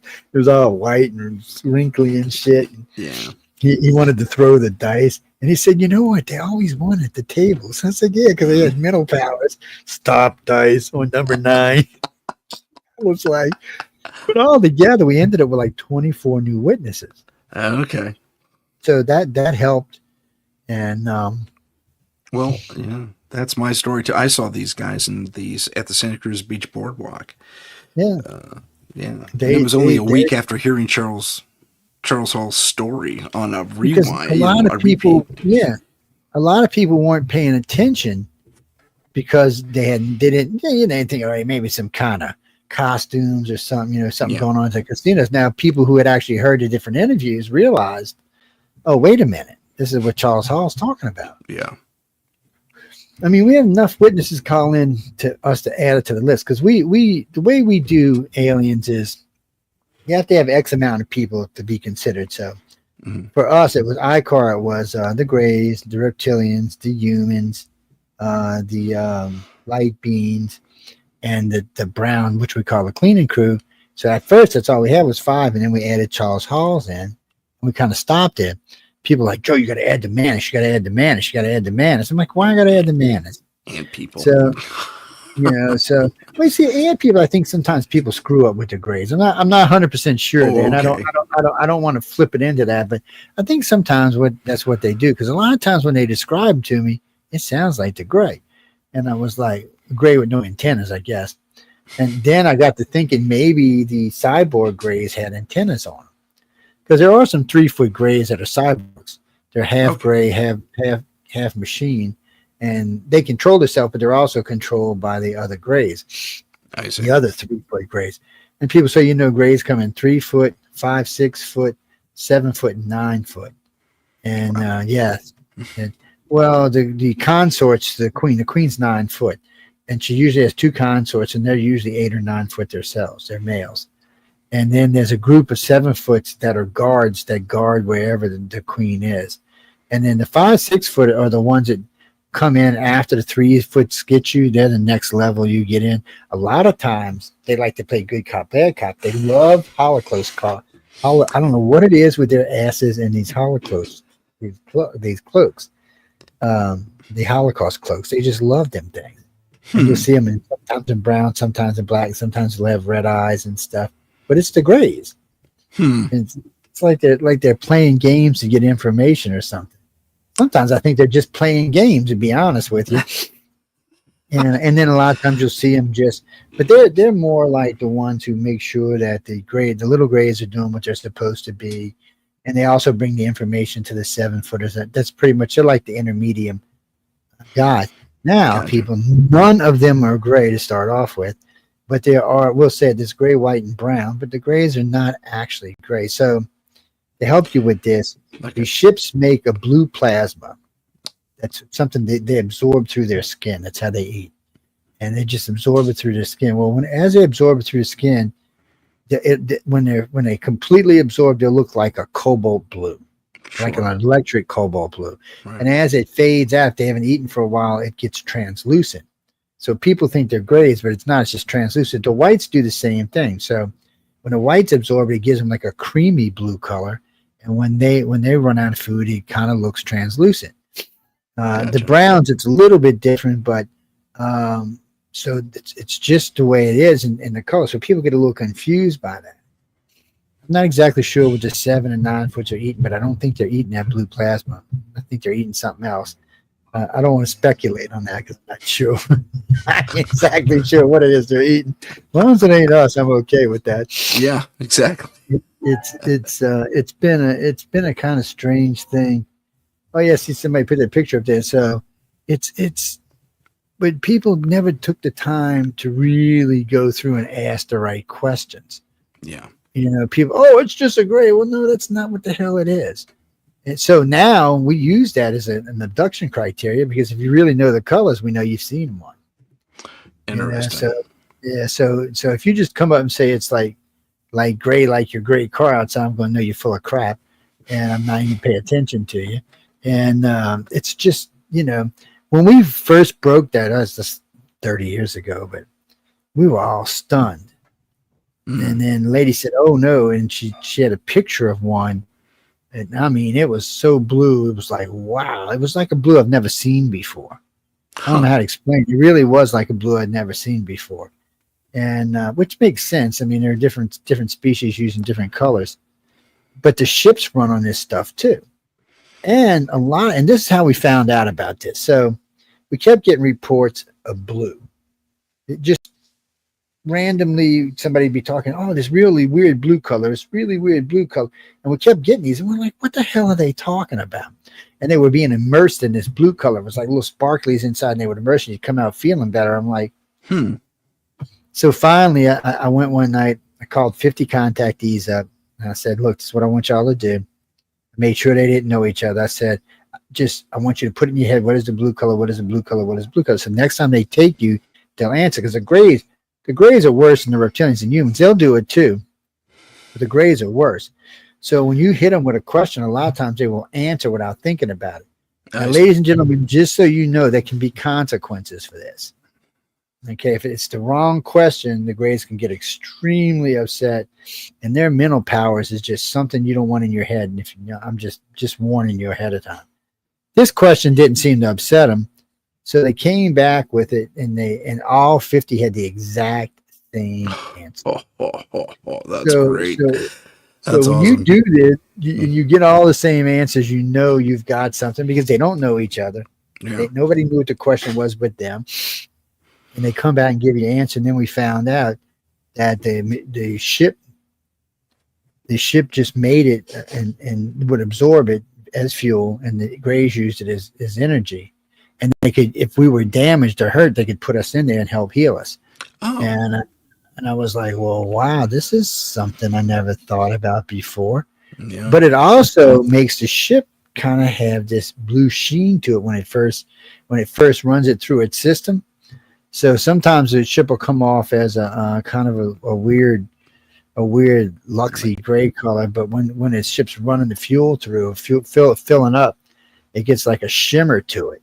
We've heard Can't that even tell it. reported You can't even tell what color it is. It's just like it's a shimmer, and nothing works around it. Matter of fact, especially the gray ship. If you're within 2 miles of a gray ship, screw it. You're not getting a picture. You can try.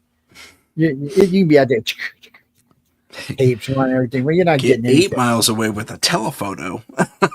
Yeah, And you're there.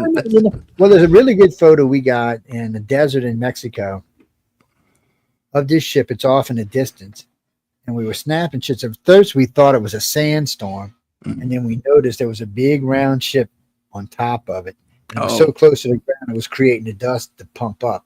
Gotcha. So there was a cloud of dust between it and the ship, and you could see it moving up and down. It was a good picture. We got it somewhere. It's on one of the websites, but it's one of those things. But it was a good 8 or 10 miles away, and I don't think we'd have got it any other than that. Matter of fact, I remember some F-16 pilots in Belgium trying to get pictures of a triangle over a big city. They could see it clear as day. They were looking at this damn thing like, it was right in front of them, and they had orders not to engage it. And the guy's just got his camera running nonstop, and he's looking at it on the thing in his thing. It's just nothing but mush. But you could see it perfectly. People underneath could see it perfectly. I think 2 people that managed to get a shot, and they were good, probably 10 miles away. Mm-hmm. It was a big triangle. We're talking.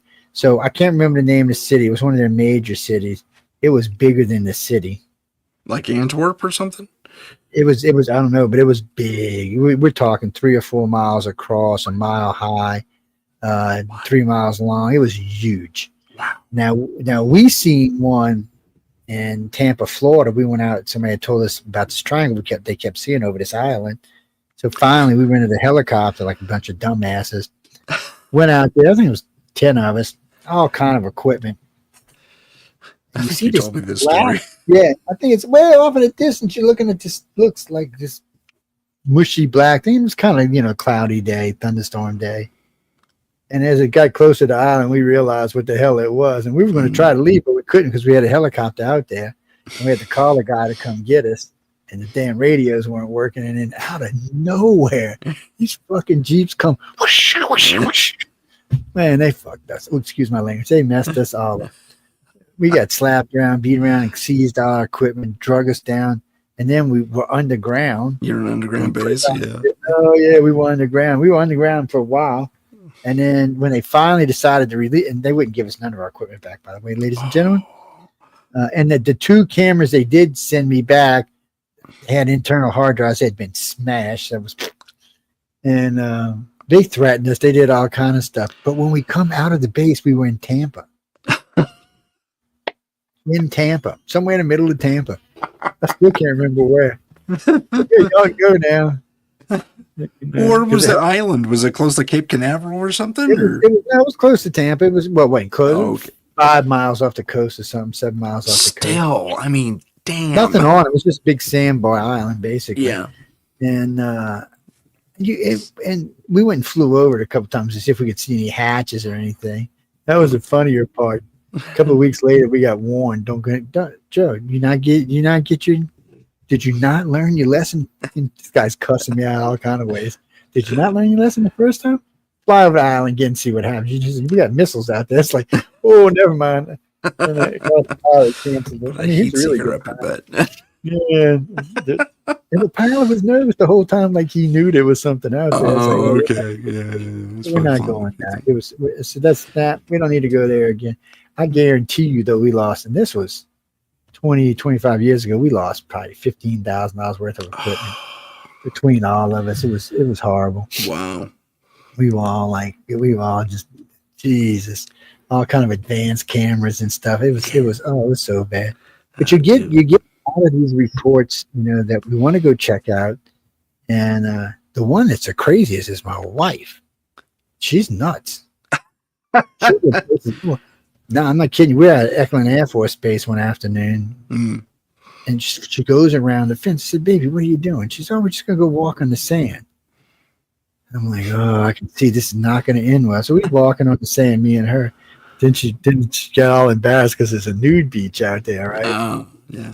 She gets on. So anyway, it's starting to get dark. I said, "We need to go home." And they got these buildings, and they got these low range satellites. They're not well, they're just domes that look for anything coming in below 500 feet, basically. Oh, The those little radar. radar domes? Yeah, and they're small. And then we out there, and this big globe came bouncing along and just engulfed one. It was like out of one of them weird spy movies, like when you try to escape, it would engulf you from back in the 60s. But Huh. and we got a picture that's on the ICAR website. And I'm like, what the hell? I'm like, okay, I'm just going to ignore that. I was worried it's going to come back and get us. So we walk around, we see this building, and she sees a set of stairs. She said, let's go down. And I said, baby, what is wrong with you? She said, it's on the side of the bathrooms and all. It can't be nothing bad. I look at her, I'm like, you're crazy, right? She's like, I couldn't let her go by herself. And I'm like, so she starts down the stairs, do, like bebop butthead, just going down the stairs. And all I remember is about 50 stairs, 60 stairs, and there was nothing to remember. We've done some hypnosis, and it was some scary stuff. And one day we'll do it. We'll talk about it. But it was freaky, weird, insane. And then I was like, and then we come back out somewhere. We weren't even nowhere near that thing. They dropped us off on the other side of the peninsula. And I'm thinking my car's way over there. And wait, this is the worst part. Back then, they didn't have cell phones. We had a pager. I was like, well, how do we get to my car? And so I got lucky. There was a taxi cab dropping some people off at one of the resorts. Oh. So I said, can you take me to get my car? He said, how'd you get over here? I said, well, they dropped us off here. And he started laughing. Oh, he said, you was nosing around where you shouldn't, huh? He's done it before. He brings us back to get the car. That whole thing was just insane. That was just that. I don't know. That was completely and utterly insane. And because it really truly was just like a little bathroom house. But that same night is when we got the saucer landing. That's on the ICAR website too. We got it landing. We got it with video too, no less. Oh, very cool.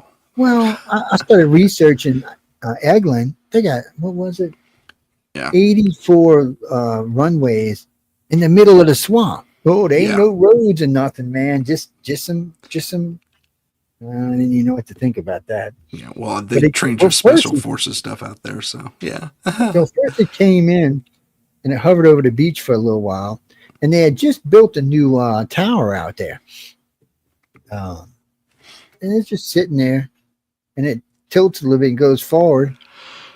And I'm looking, and I know there's 4 or 5 runways there that have no roads or anything, so it just lands on one of them, and then it's gone. Assuming it just went down or was taken, but because that's the only thing those runways could do. There was no way to get, and it was serious swamp, so you weren't going walking up to them or anything. Yeah. So I figured that's what they do. You just land on them and they bring you down, and you get on the ground, do your thing. It was that place was crazy. We got run off of Eglin so many times, and then one night we were screwing around. And we didn't know where we were. Well, we were on Whiting Field, which is a special forces base, and I don't exactly even know how we got there. And I remember these guys come out of nowhere with M16s. I'm like, "Hello, how you doing? What are you doing here, sir?" "Just some exploring." He said, "This is a special forces base, right?" I said, "No, I did not." Do now. See, Eglin is where they test all the non-nuclear weapons. If it's not a nuclear weapon, they test it there. Doesn't matter if it's Air Force, Marine, Navy, that's where it gets tested. And every now and then you'd be sitting out there and see rockets coming in off of a ship, landing in the swamp somewhere or something. They also have down the road from there, there's another Air Force base, It's in the middle of this huge 600-mile forest. Oh yeah. It's biological chemical. It's just so funny. So you're cruising through this forest. And it takes like 5 hours to get through this forest. You're cruising along. So you see a little bitty white sign about this big, about this long.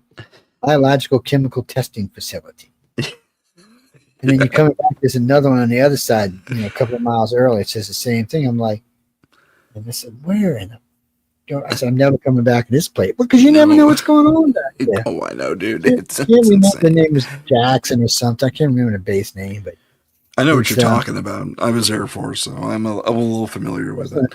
I was like, man, I said, these people are nuts around here. Yeah. And then the guy's telling me, I'm standing on the base one day at Eglin. He goes, he looks up my record. He goes, and who are you? I said, my name's Joe. He said, no, I know who you are. And he said, who are you? He said, you got a class 10 security clearance as a lieutenant commander. He said, who the hell are you? Mm. I said my name again. And he's like, don't get smart with me, boy. He said, you see all that swamp out there? I started laughing.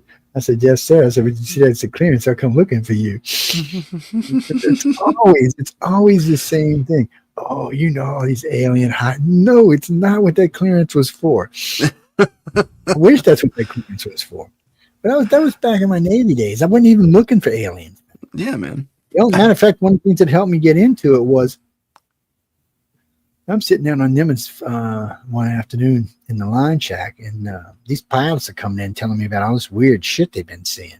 And I'm like, y'all are nuts, man. Stop smoking the marijuana. I said, you're full of it. I don't believe you. And he's like, no, Joey, I'm telling you, man, freaking thing. Come out, pull out tape, and you can see whatever this thing is following them around, chasing them around, pushing them down out of the sky and stuff. Someone would come on top of the plane, and you would see this blue field coming underneath, and it'd start pushing the plane down. Oh, crazy. They'd keep pushing the plane down, and then they would the plane would It's like these pilots were pissed. He said, it's not the Russians. I want to know who the hell is this. Some new government crap that they're going on. Now, today drones could do that kind of stuff. Drones don't have that kind of speed yet, but they have those, they can maneuver like that. Sure. Now, there's a couple times I thought we was going into, and then my wife, turn here, turn here, turn here. Some base, I turned, boom. I'm not kidding you, man. There's like a line of guys with M16s. It's an Air Force. It's a line of, and where were we? Niceville is where we were. Yeah. I should have known when the sign said Niceville. I should have went the other way. Look right and you see. This was after one of those incidents. I think it was after 9/11. I'm looking at them. On high alert, yeah. Shit. And the guy's like, and where are you going, sir? I said, I wasn't going here. I didn't even know y'all were here. I'm going in reverse, excuse me. He said, he points to the turnaround thing. He said, there's the U-turn right there. So I was like, yes, sir. And I was gone. Yeah, man. The worst is when we turned on the Pentagon. That was. No. Yeah. And then DC cruise. So when you get off the interstate, you got this little loop thing, right? Yeah. So I'm cruising along. And we were going somewhere to eat. And it was like 5 of us. So I said, that looks like it right there. And I just hit it. And I came off the ramp pretty fast. And I'm not kidding you, dude. Out of nowhere, these son of bitches. Whoosh. I'm thinking, the guy walks up to my car. Yes, sir. Can I help you, sir? I said, no, sir. I was going to get something to eat at such and such place. He said, well, you took the wrong exit, sir. It's the next one. I said, yes, sir. There's a U-turn right there. Yes, sir. Dropping in reverse. Oh, man. That was hilarious. That was scary and hilarious because they were like, they were dead serious. I wanted to ask you, do you have aliens in there? Yeah, that'd be great. Everyone I've met so far, everyone I've met at the Pentagon didn't know what aliens were. Everyone. I'm thinking, what are you doing, people? I said, you're not doing a good job keeping on Russia and China, so what the hell are you doing? But when I was doing the testimony, I remember 2 of these aides for these colonels came over and we're talking. Actually, we're having dinner and we're talking. And he's like, what made you get into this? I said, I met a bunch of stupid pilots used to tell me that there were aliens chasing them down. And I said, and then one day I'm at work and this lady walks in, starts telling me she was alien abducted. I said, well, and then I'm at my dentist one afternoon. My aunt dentist starts telling me she was abducted by aliens. I'm like, what? All of a sudden, out of the blue, people all over the place were telling me they were abducted by aliens. I was like, what the hell is this? Thinking they're all wacko cuckoo. And then I started looking into it and found out they weren't.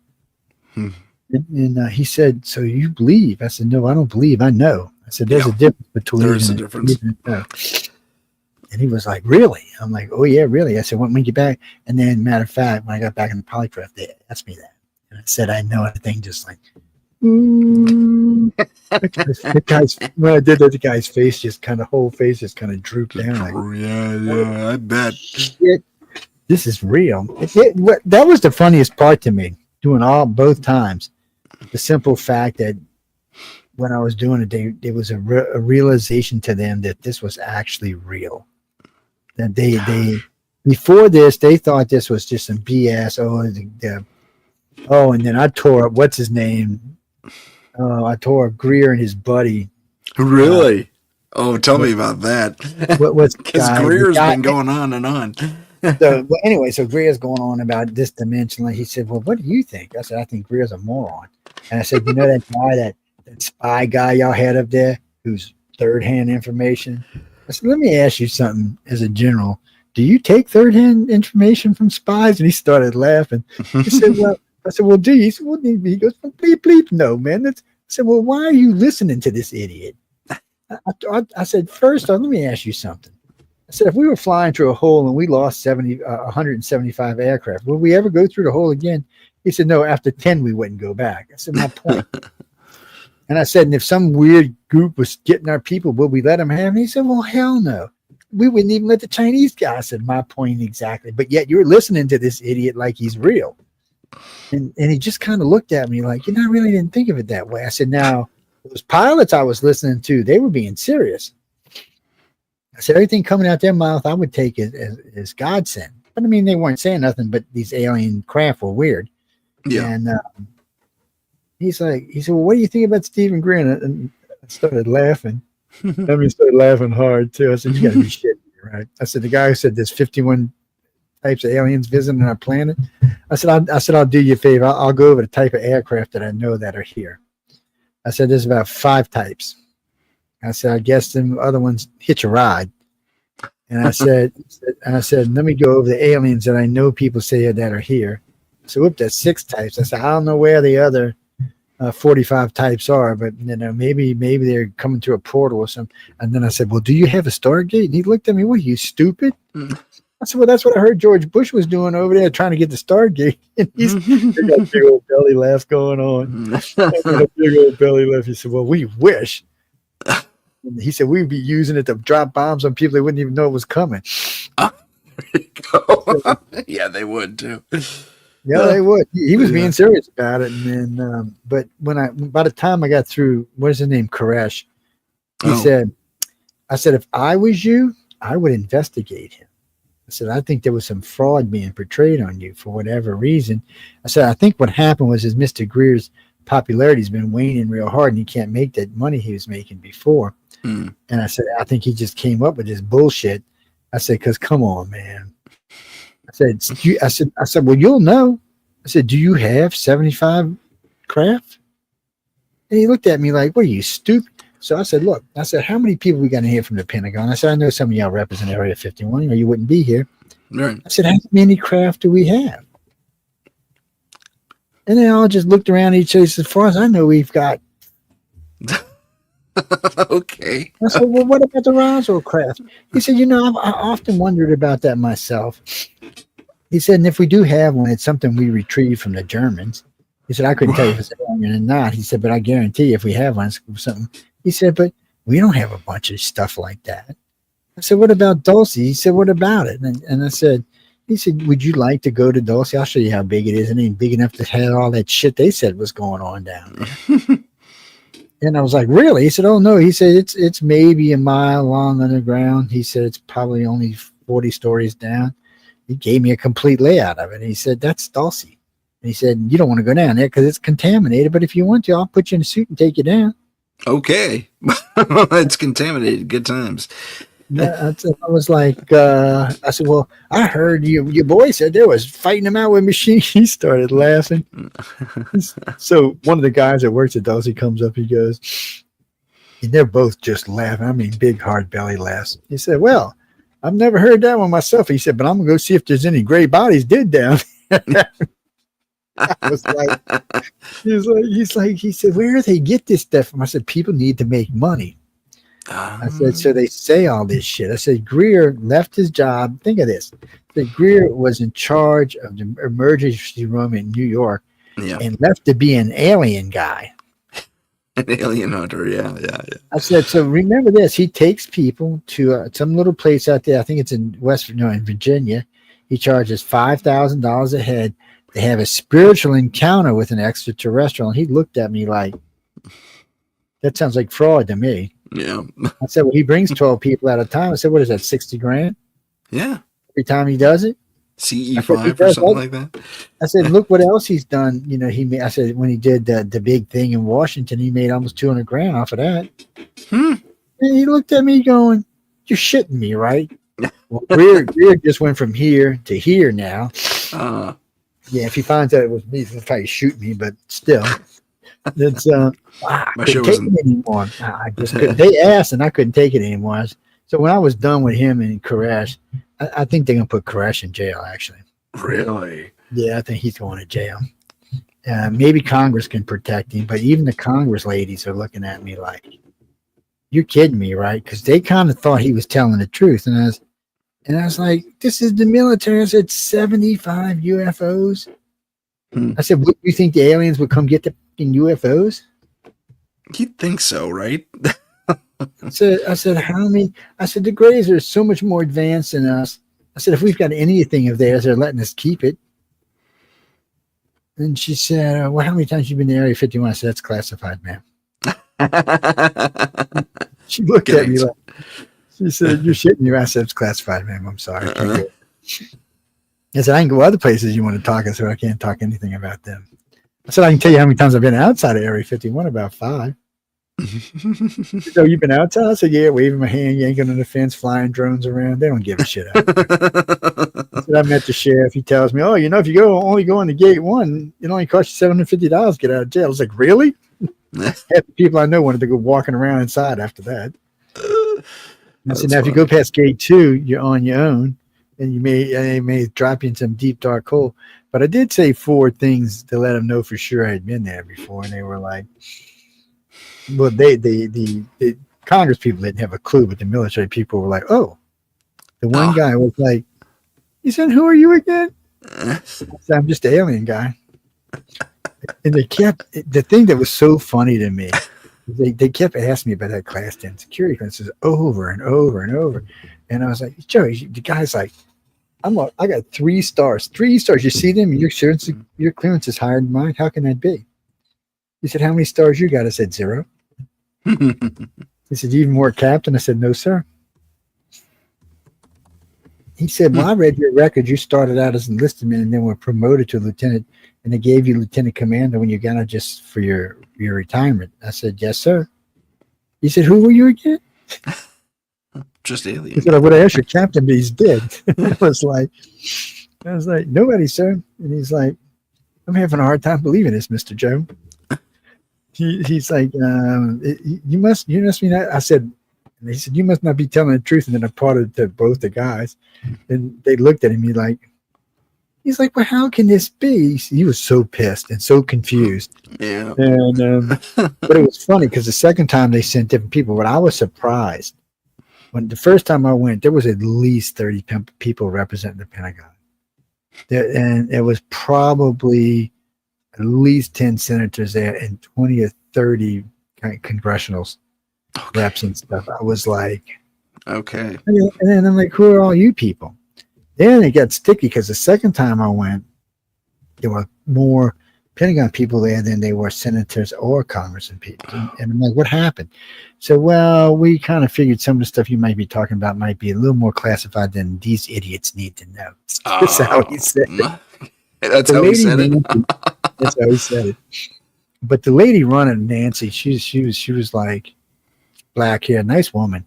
And she always had a stack of questions. She says, well, did you ever think about running for Congress? I said, oh, hell no. She's like, why? I said, because I would be compelled to tell you everything I know, and I can't do that. And I'm sorry. And then I can't remember, I called him Johnny Walker. He was a 1-star general. And he said, well, you come work for the Pentagon. I said, oh, hell no. Mm. I said, I like my life. Yeah. He said, what do you mean by that? I said, oh, no, y'all ain't put no sodium andesol, 30 and pentothal down me with some hypnosis. And then that was so funny. 5 of them just froze. Wow. The guy goes, wait a minute. He says, how do you know that? He said, that's a secret mix that we use for hypnosis along with I said, don't lie to me. I said, you don't just use a therapist. I said, you use somebody who's got psychic abilities. I said, you use sodium andesol, 30 pentothal, and that. And I said, that way you can get in your head and then you can clean it up before you leave. Mm-hmm. This dude was pissed. He was pissed. It's like, you shouldn't know that. That's what he said, too. There's no way you shouldn't know that. I said, I know a lot more than you think I know. Yeah. I said, it works real well, though. I'll tell you that much. And he said, do you do hypnosis? I said, yes, sir, I do. And you ever use that? I said, no, sir, I have not. And how do you know it worked well? I said, because I've seen the effects of people. He was like, you sure you don't want to come work for us? I'm like, they were kind of funny, kind of spooky at the same time. Right. All the Pentagon people were like, well, because the only thing they had was you had like, I don't know, four you had a bunch of colonels, a couple of Navy captains, which is the same as a colonel in any other branch. Yeah. And there was about 3 generals and 2 admirals, different rank and stars. And I'm like, what are y'all doing here? There's nothing I'm going to say y'all are interested in. And that's not what I heard last time. And everybody there had reviewed the last sessions. And let me tell you what, it was 12, 20, 28 hours the first time around. Okay. The first day was 12, second day was, 12, 22, it was 30 hours the first time around. Okay. And I said, man, y'all reviewed everything, huh? He said, yeah, including all of the Quantico tape. And according to Quantico, you didn't lie, not even a little bit. And he said, the guy wrote underneath it, worse than that, he was so comfortable. He said, there was no way he even wanted to lie. He said, you could see by his body, because, he was in body language and facial recognition. And right. He said, like the guy was so relaxed. And the voice dress guy says, his voice never even pinged. He said, you've got somebody who wants to tell the truth and wants to be heard and does not want to lie to y'all. And I still remember Miss Nancy when she got up, because she did the question the first time. She goes, well, you got an A from Quantico. I said, well, that's really nice to hear. She said, no one gets an A from Quantico, Joe. Well, I did. It was kind of funny. Like I said, it was kind of funny, a little spooky. But this time there was more military people than there were congressional people. Right. They were very select. I think there were 6 senators and only 3 reps and a couple of aides, but that was it. And these all had high security clearance. And the whole time, though, it's like every 5th question. What about that security clearance? I said, what about it? I said, y'all do know I worked on the USS Nimitz, right? He said, Joe, your clearance was higher than your captain's. How can that be? I said, well, I worked Old Salty, and they all looked at me, Old Salty, except for the Navy people. They knew exactly what it's talking about. Oh, you worked on the reactor. I said, I worked on more than just the reactor. I said, matter of fact, to prove this to you people, I said, go on the reactor, go behind the reactor. On the 3rd bolt, you'll see my initials carved into it. He's like, really? I said, yeah. Well, everybody who worked on it did that. And he's like, and I said, more than that, to know who I was, I said, unless you've changed out the ping boxes in the tower of the Nimitz, I said, inside on the right side, all the way at the top, you'll see JPM scratched in, because I installed that box. He said, well, they're still there. I said, well, you can check for yourself. He's like, well, there's no doubt what you were doing. He said, but even that's kind of high. Usually it's a 7 or an 8. I said, yes, but for some reason they went 2 steps higher, because something about if we had to pull the reactor or something, there's something inside that nobody could see. Oh. Still have no idea what the hell that was. And we never pulled the reactor when I was on board. So I mean, they may have had thoughts of doing it, but when I was on board, they didn't do it. Gotcha. But I also worked I did work on inside of certain types of missiles, and in the tower, I did work on 3 of our most advanced weaponry systems we had at the time. Actually, there are two of them are still very advanced even today. For anybody who works, I did work on the flanking system. Yes, the flanking system. Yes, it was. I don't know. It was beastified, and there was a couple other things that we got to work on that it was. I think it was because of the combination of stuff is the reason why clearance was so high. Because, like you said, if I only would have been working on 1 or 2 or 2 or 1 or 3, it might have been like a 7 or an 8. But because I was working on all of them, including I worked on the jets too. So, yeah. Well, that's what I started out with. Well, I started out with Special Forces, and I can't talk about what I did for them, but I meant to ask you about that. I'm sorry. Was it? You say special? Was that SEALs or? So this is weird. I was in boot camp, and I was doing something, and the guy came up to me and said, "Man, you have really good leadership ability." I said, "Thank you." And he said, "I noticed nothing really scares you. You're jumping off the things and doing all because your Navy makes you do all kind of stupid shit." And they put you on this tower that's 80 feet up, drops you and puts you in tear gas tank. You got to run firefight. And he said, "You're always so fearless." He said, "I might have another job for you." Finished that boot camp, they picked me up. So he puts me in what they call Special Forces. He calls it Special Forces because if you were in the Navy or the Army, like a Green Beret, and you got in trouble, we the guys they sent to go get you. Oh. So he always called us Special Forces. I said, "Stop calling us that." He said, "That's what we are. We the guys that go save the other special guys." Is that the same as EPS, or am I thinking of something different? It sort of is. It's some, most of it I can't talk about anyway. But okay. I remember one time I'd been out for a year. I just got through a bunch of training. They sent us overseas for it. They had sent in a Green Beret and a SEALs team to go get somebody. Yeah. They got their asses in trouble. So they sent us in. So not only did we have to get them, but we had to get their target as well. I was like, this sucks, man. But you know what? We didn't lose anybody, and we brought everybody home. Outstanding. And we got the target. He said, because the guy goes, he said, "You're just an animal." It's like, I tried to explain to them, because one of the reasons they picked me up was I was 20 for 20 on everything. And he said, "Well, that's craziness." I said, "You find any country boy out here, and they're going to be 20 for 20. I said, "When you learn to hunt from 8 years old, you're usually a pretty good shot." Yeah. And I said, "It's not so much a special thing." And anyway, so we went and did a couple more missions, and then we were on hold because they were doing something that didn't need us. So they stuck me on the Nimitz because that's where I was supposed to be anyway, because I'd already been through my advanced avionics and electronics. So they stuck me in the Nimitz, and I was a shooter. I was a guy launching the plane. Was having a shitload of fun. And sometimes I'd be a shooter, sometimes I'd be the plane captain, but either way I was having a ball. And then I still remember they brought up an A6 intruder. It had this weird problem with this missile. And I was bored, so I went over and fixed it in like 5 minutes. And I still remember the commander said, "You fixed it in 5 minutes." He said, "So these guys take days and weeks to fix shit." It was an easy fix. So about a week goes by, he calls me up. He said, "Look, I'm not supposed to bring you up here because you don't have a high enough rank." He said, "But we've been having one of their advanced radar was giving them trouble." Oh, yeah. So he said, "Can you take a look at it?" So yeah, I said, we turned it all off because I don't want to get cooked. We turned it all off and got my head in there, digging around. I got my light.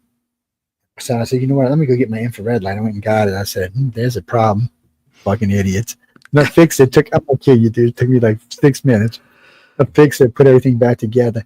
He said, I said, "It's fixed, dude." I took a picture of it while I did it. I said, "It's fixed. Don't worry about it." So they started launching, doing stuff with it, and he comes back. He goes, it was like in and out. "What do you do?" I said, "Well," "one of your idiot tech people chipped the wire, and the wire was bouncing against the steel cage, and when it would hit it, it would short out. When it let go, the system would come back on. When it hit it," he said, "You're kidding me. It could not have been that easy." I said, "It was that easy." He said, "You know what?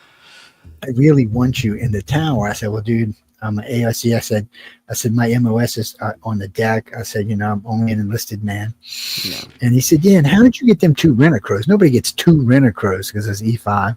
And I did it all in 2 years. He's like, you know what? Let me talk to the captain. He comes by and sees me about a week later. He calls me up to the captain's office. I'm like, shit, I'm getting thrown off the ship. Because enlisted men never get to see the captain. It's always the number one that you see. I walk in, he said, boy, number one is talking nothing but good about you. He said, I'll tell you what I'm going to do for you. He said, I'm going to promote you to lieutenant. Now, I was thinking he was going to give me like a whatchamacallit, a warrant officer. But no, sure. he gave me full lieutenant. I was like, wow, okay. And then when I got to see what they got paid for hazardous pay and ship pay and duty pay, I was like, shit. Outstanding. So, but I still had an advanced thing, and I was like, okay. And I was waiting for my commander from Special Forces to come pick me up, because that's what I was doing there. And he was coming to get me, and there was a big old fight. He got there, said, I come to pick up Joe. Came in a helicopter, said, I come pick up Joe. We got a duty coming up. He said, you're not taking my lieutenant anywhere. He said, yes, sir. He belongs to us. This is part of the group. This is where he really works. He said, not anymore. So he got on the phone. And was bitching out, and some admiral calls him. He's bitching, and he comes back down. He said, "Well, you're permanent with us. You've been changed over and part of the USS Nimitz, number 68, and this is your duty station." My CEO from the Special Forces lost his effing mind. He lost it. He said, I was the best special ops he ever had. He lost it. He called everybody he knew to try to get me transferred. He pulled all the strings he could, huh? But I was on the flagship, and you ain't getting me off the flagship. Gotcha. And then back then, the Nimitz was the flagship. So, and just when I was finishing up, and there's still some gears spaced in there, but just when I was finishing up my duty term, they said, well, we'll give you all this money to stay and all this. I said, So they posted me up to lieutenant commander. It was so funny when they got my clearance though, and he said, I know you're not going to stay, but I wanted you to at least get a better retirement when you got out. When I was talking to my friends, I was on a duty. I was on heart duty. They had sent me to heart duty, recruiter duty, basically is what it is. It was in between stuff. And every person I knew they had talked to, the FBI had talked to. Every person I knew, including girls I hadn't seen since I was like 16. Crazy. He's like, I said, what the hell? He said, your clearance, they had to make sure you weren't some spy or something. They tried real hard to keep me in after the 9 years, but I was just ready to go. I was tired, and the Nimitz was great. It was a great ship. I had a lot of fun. Had a girlfriend on board. I mean, it was a lot of fun. I had to make sure our ranks were the same, so we didn't get thrown out. But we had a good time. It was, and I still got to work the deck from time to time, and my captain would let me go down when there was nothing to do. When all the electronic, because I didn't do the little shit. I only got involved with the big shit. And as long as it wasn't nothing big, I could go work the deck and play around on the deck. And he's like, you just really like launching planes, don't you? I said, yeah, I really do. It's a lot of fun. And then I'm out there launching planes. One of the pilots is looking at me, and I'm saluting, getting ready to let him go. He stops, he puts the canopy up. He said, what's your rank? What the hell are you doing out here? And I put my hand back up, started pointing, he shut his canopy. Off we go. Yeah. I remember when we got back the next day, we were talking. He's like, you outranked me in your launching. What the hell are you doing? I said, man, I really like doing this. we didn't have all that fancy dancy stuff. We still had the old whatchamacallit launchers, the steam launch. Still had those steam launches. And we didn't have them fancy things that sit inside the deck so you didn't get your head chopped off. We didn't have none of that crap. They do now, but we didn't have none of that crap. Right. What was that? We are 4 minutes past our deadline. Michelle, you're not listening. Go back to sleep, Michelle.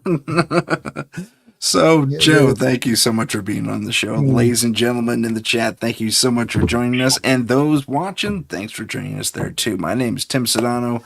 This is Paranormal Insight. Say again? Send Joe a steak. He's hungry. Yeah, exactly. Have a good one, everyone. If you have a paranormal experience that you would like to discuss on the show, please email us at paranormal.insight.podcast@gmail.com. That's paranormal.insight.podcast@gmail.com.